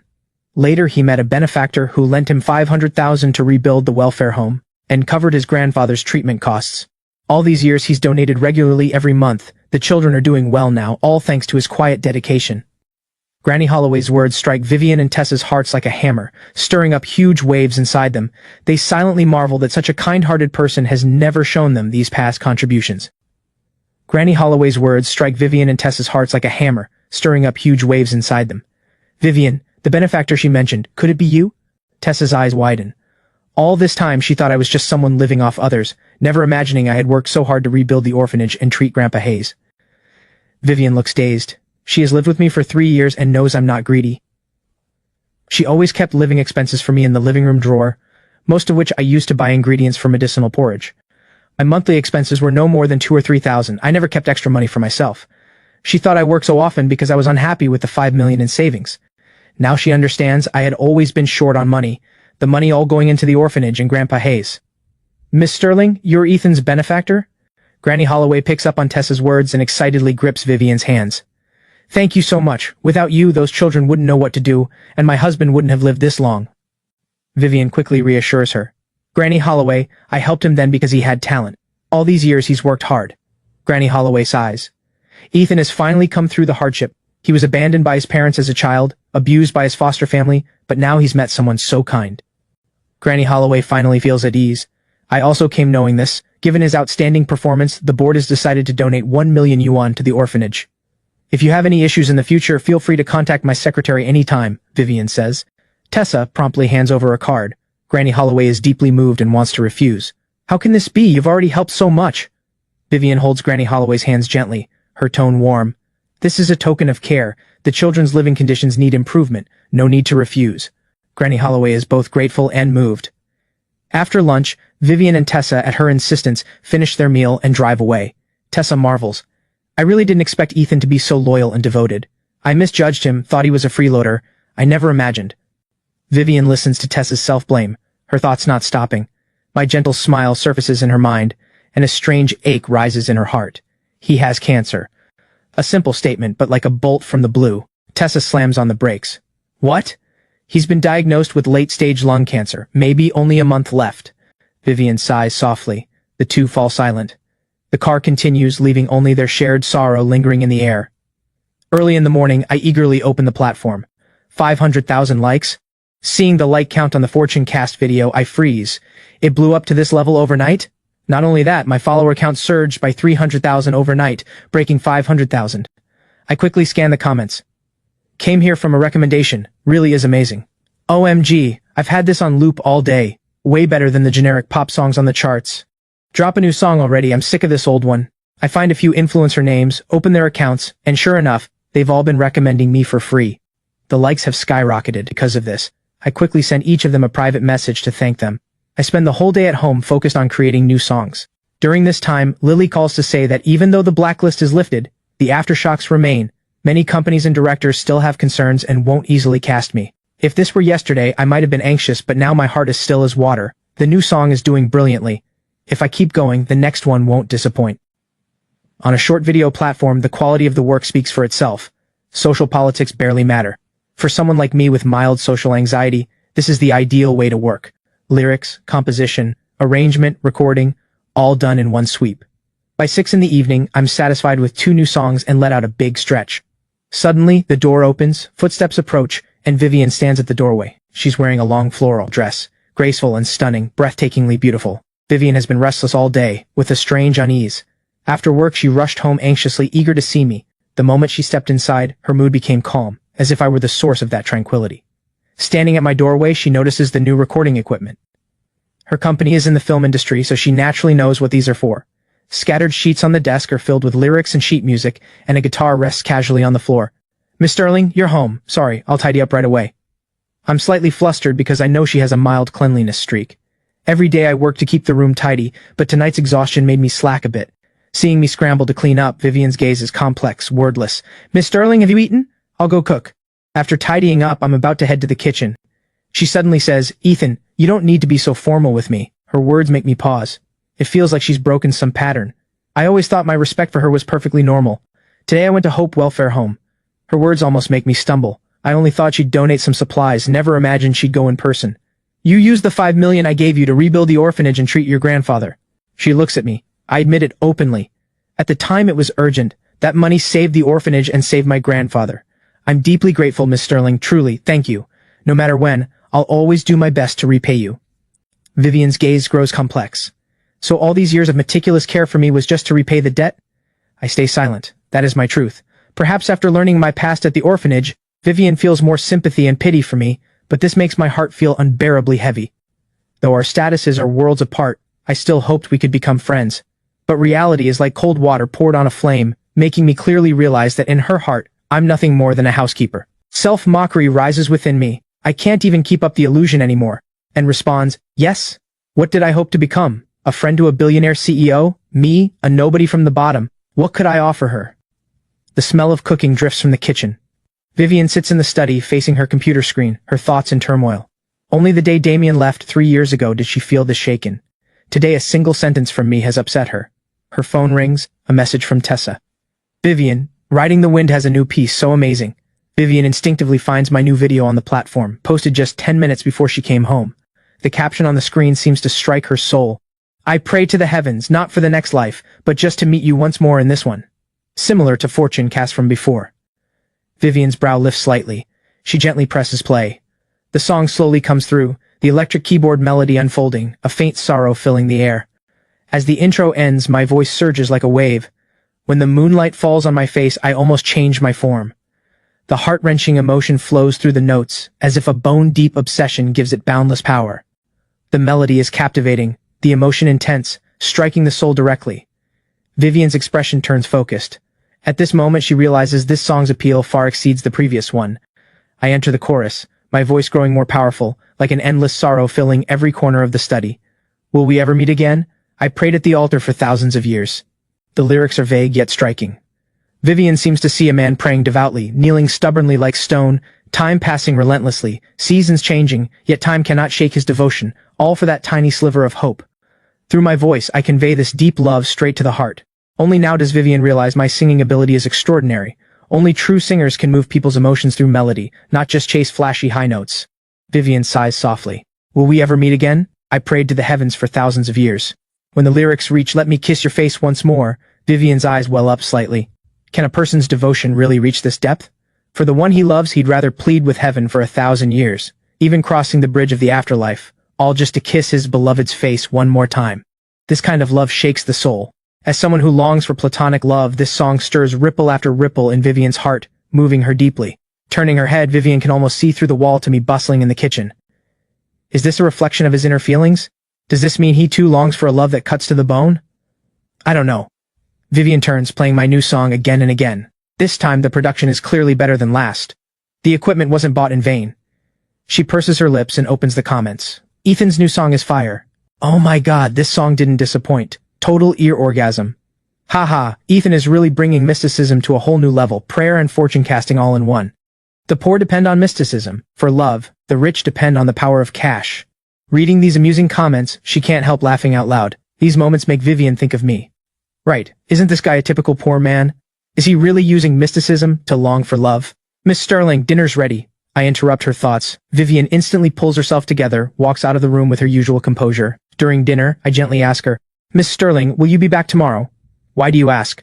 I might be out all day, won't be back at night either. Vivian nods. I won't be back tomorrow either. She continues eating, her eyes lowering slightly. This used to happen sometimes. I'd always take time off when needed, but she never seemed to care, yet now she's starting to wonder what exactly I take time off for. After dinner, I quickly wash the dishes and mop the floor, then slip back to my room. Opening the platform, seeing the likes break 100,000, I'm so excited I almost scream out, having to carefully suppress my excitement. I pace around my room several times before finally calming down. Meanwhile, in the Coolity Music Tower in the capital city, a storm erupts in the music division's conference room. Director Cheney slams a report on the table, displeased. He scolds. This month our performance has been completely crushed by Penguin Music, down 15% month over month. What is the company paying you for? Deputy Director Whitney admits with a bitter smile. Penguin Music has been lucky lately, new talent popping up everywhere, taking over our market share. Meanwhile, we've made no breakthrough. Director Cheney's tapping on the desk is especially harsh. I don't want excuses, find solutions. Each of you give me 3 suggestions at tomorrow's morning meeting. Dismissed. Just then, Assistant Tina rushes in excitedly. Director, there's an original singer who blew up on a short video platform. Are you serious?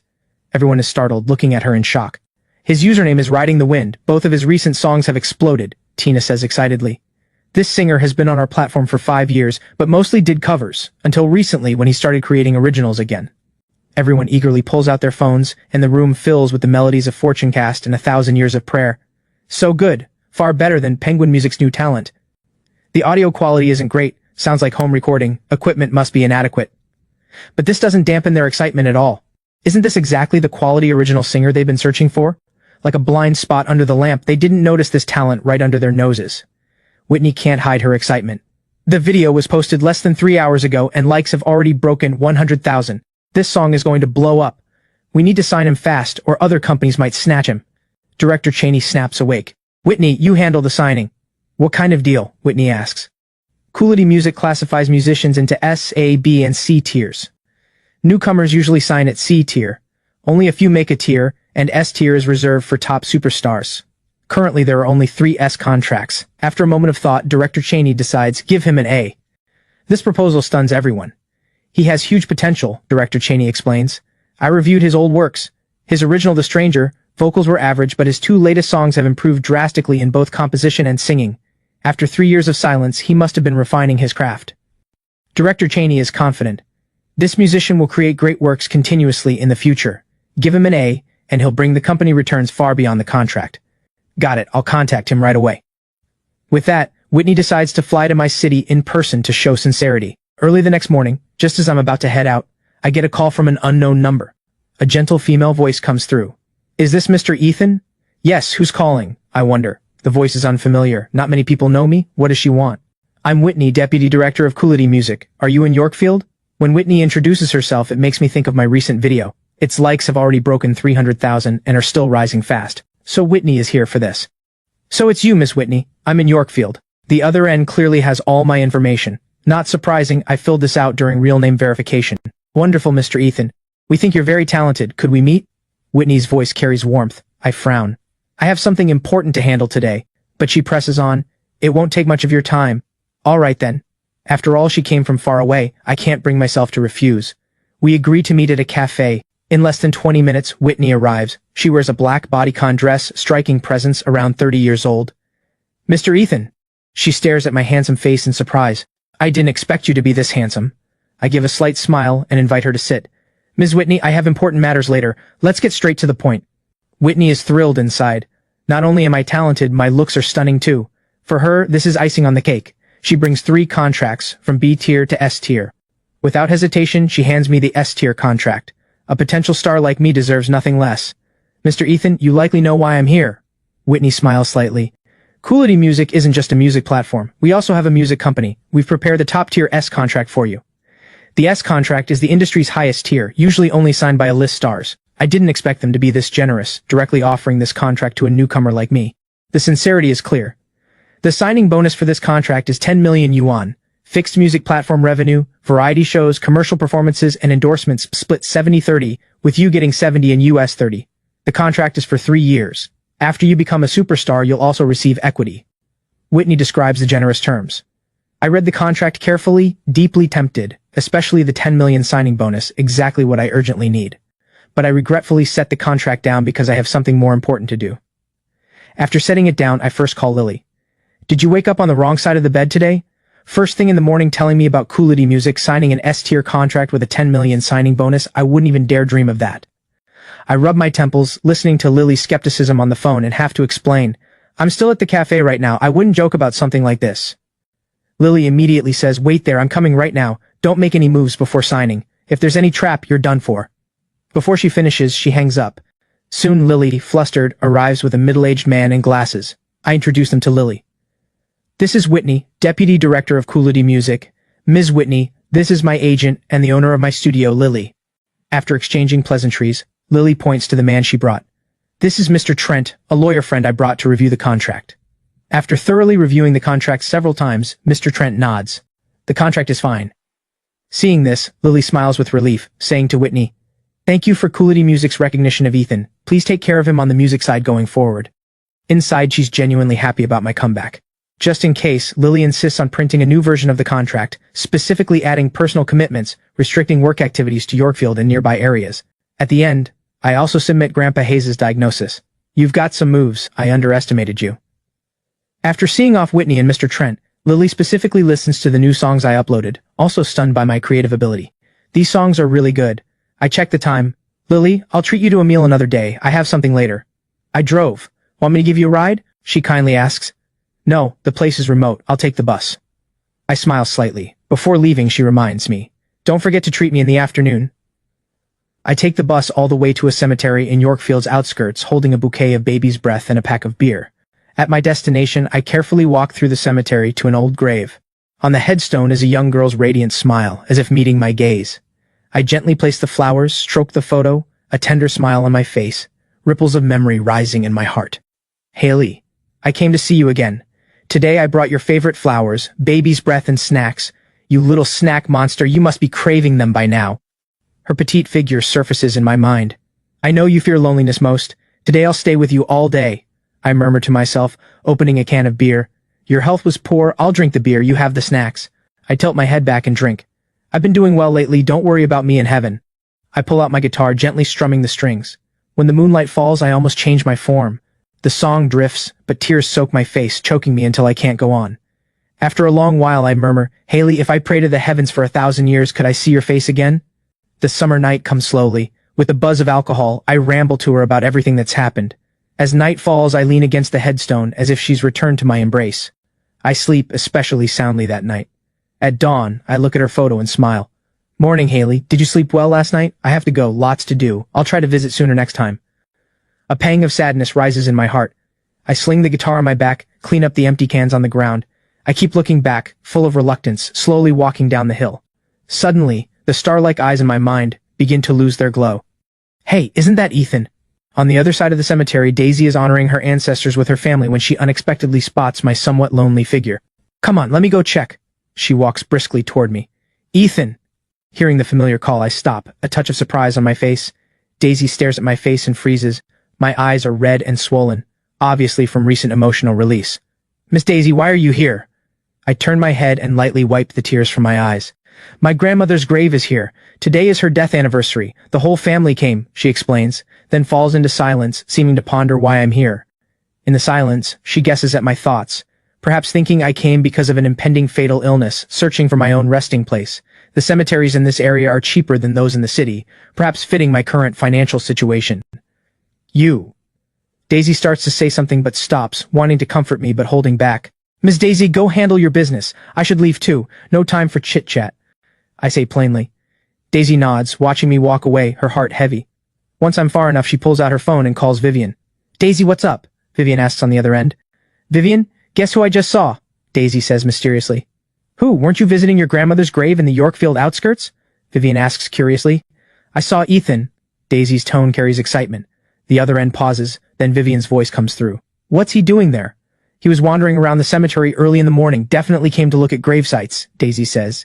He's so pitiful, still so young, already picking a grave for himself. He's picking a grave? Vivian's voice suddenly rises, shock in her eyes. Are you sure it was him? Daisy nods, her tone laced with sympathy. Yes, I spoke a few words with him. He's so pitiful, all alone with no support. He doesn't have much money, so he can only buy a grave in such a remote place. Her face is full of pity. Vivian, even though you two are just contract, you've lived together 3 years, you're not short on money. Why not help him get a better spot? Sitting in her office, Vivian feels like a boulder is pressing on her heart. She never expected taking a day off was to look at graves in the outskirts. The image of my lonely figure surfaces in her mind, leaving Vivian breathless. Vivian, are you listening? Daisy's voice pulls her from her thoughts. I got it, I'll arrange something. Vivian replies. Doesn't he have only 1 month left? Take him out somewhere, he's so wretched, probably never had a proper trip. Daisy suggests, if you're busy I can go with him and buy him good food often. After hanging up, Vivian begins considering Daisy's suggestions. Maybe she's right. All these years he's been giving quietly, never thinking of himself. Now with so little life left, he must want to travel. Tessa, book me a private room at the Grand Pearl Hotel for lunch. Yes, I'll arrange it right away. Just as I get home, I receive a call from Whitney. Mr. Ethan, the 10 million has been transferred to your account. Did you receive it? Yes, thank you, Ms. Whitney. My mood instantly lifts. With this 10 million, Grandpa Hayes' targeted therapy drug costs are no longer an issue. All my anxiety vanishes. You earned it. Whitney laughs. Are you free this afternoon? Why?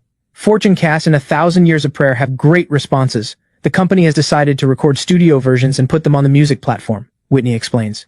If you have time this afternoon, I'll have someone contact you. After cheerfully agreeing, I can't help glancing at the deposit text again. That long string of digits makes me grin again. This is a joy I haven't felt in a long time. With money, I plan to first go to the hospital to pay Grandpa Hayes' treatment and drug costs. An hour later, I stand outside Stella's office. Ethan, it's been a few days? Seeing me, all her fatigue vanishes, her smile blooming. You raised the money? Need me to contact Dr. Jensen? Stella pours me a glass of water and hands it over. I nod, grateful. She once offered to cover the money herself, but I didn't want to owe a debt.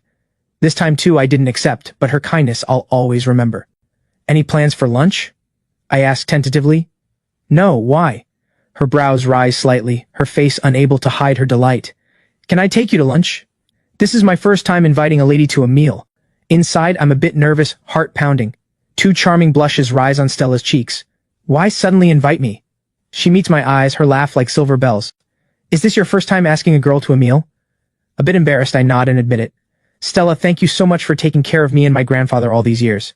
In this world, not many truly care about me, but Stella has shown me that genuine friendship through her actions. I've always held that gratitude in my heart. Now that I've made some money, besides Grandpa's treatment and drug costs, I have some left over, so the first thing I thought of was treating you to a meal as thanks. Stella's eyes flash with tenderness, her lips curved in a smile, her gaze slightly teasing. Shouldn't the first person you invite be your wife? I pause. There are no real feelings between me and Vivian. It's just a contract relationship. Even if she has a sliver of pity for me, once the contract ends we'll return to completely different worlds. Even seeing each other will be a luxury. Stella, stop teasing me. She and I aren't from the same world. I laugh awkwardly and continue. So are you coming or not? Stella watches my flustered look, full of laughter. Your first time inviting a girl to a meal, I have to give you that honor. No matter what, I'll definitely come to lunch. Hearing her agreement, I happily stand up. I booked a spot at the Grand Pearl Hotel. I'll visit Grandpa first and pick you up at noon. The Grand Pearl Hotel is famous for top-tier cuisine, expensive seafood, and imperial banquets drawing diners. I've finally saved enough money to treat Stella here. Money brings freedom. Nothing could be more fitting.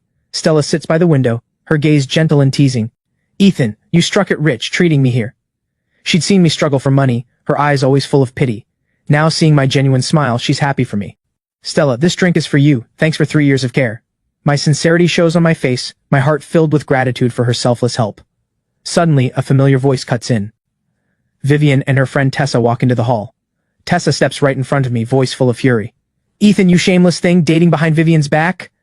Stella and I exchange stunned looks, speechless at this sudden accusation. Tessa, this is a public place. Watch your words.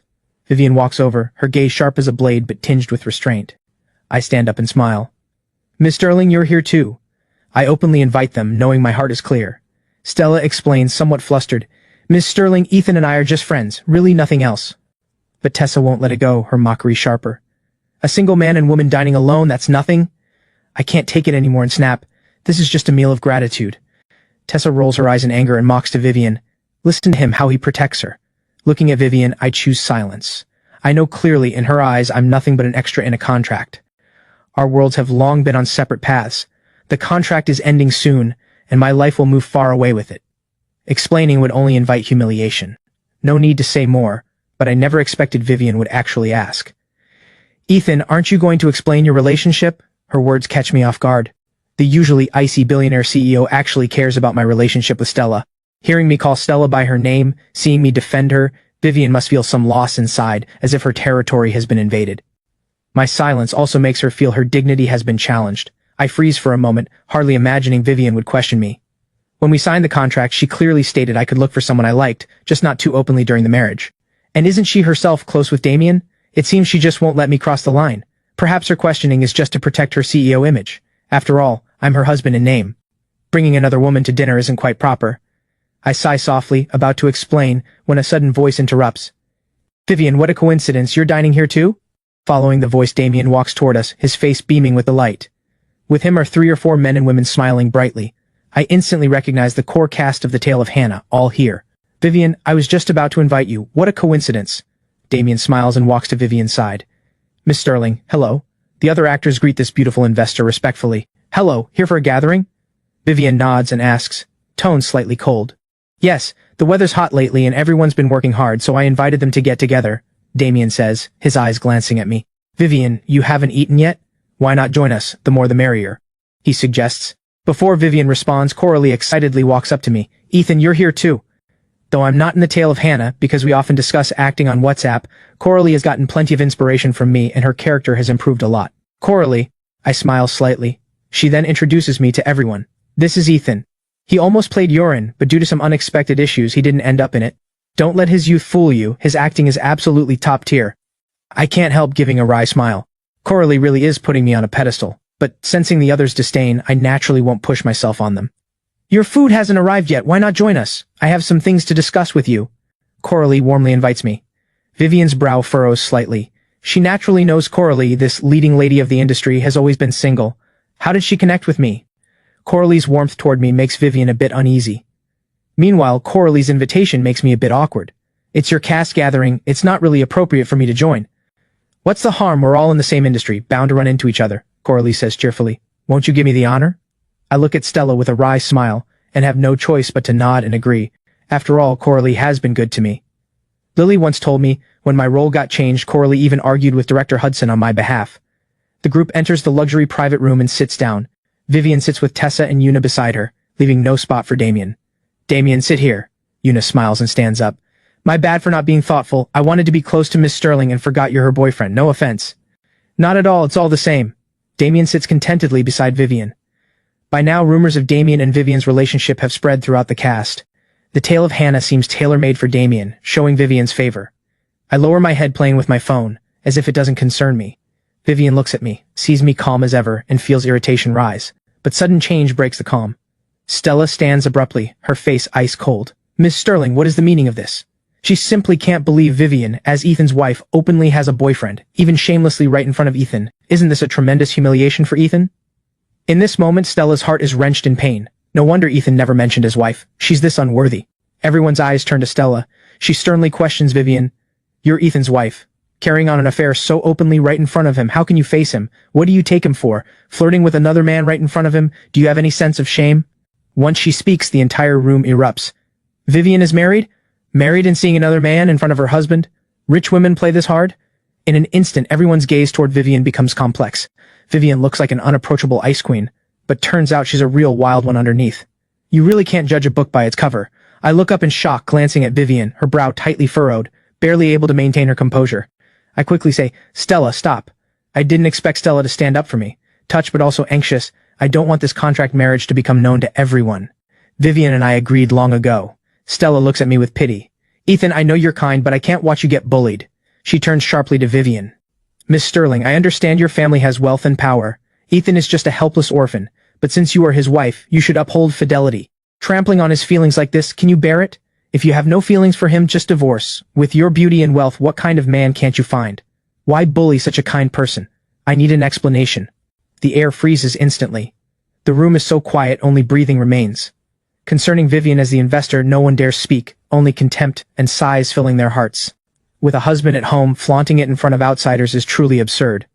Miss, you've misunderstood Vivian. Damien's face turns ugly. He knows this affects Vivian's reputation and his own and stands up. If rumors spread, tomorrow's internet will blow up. He can already foresee tomorrow's headlines. But just then, Vivian says something that catches Damien completely off guard.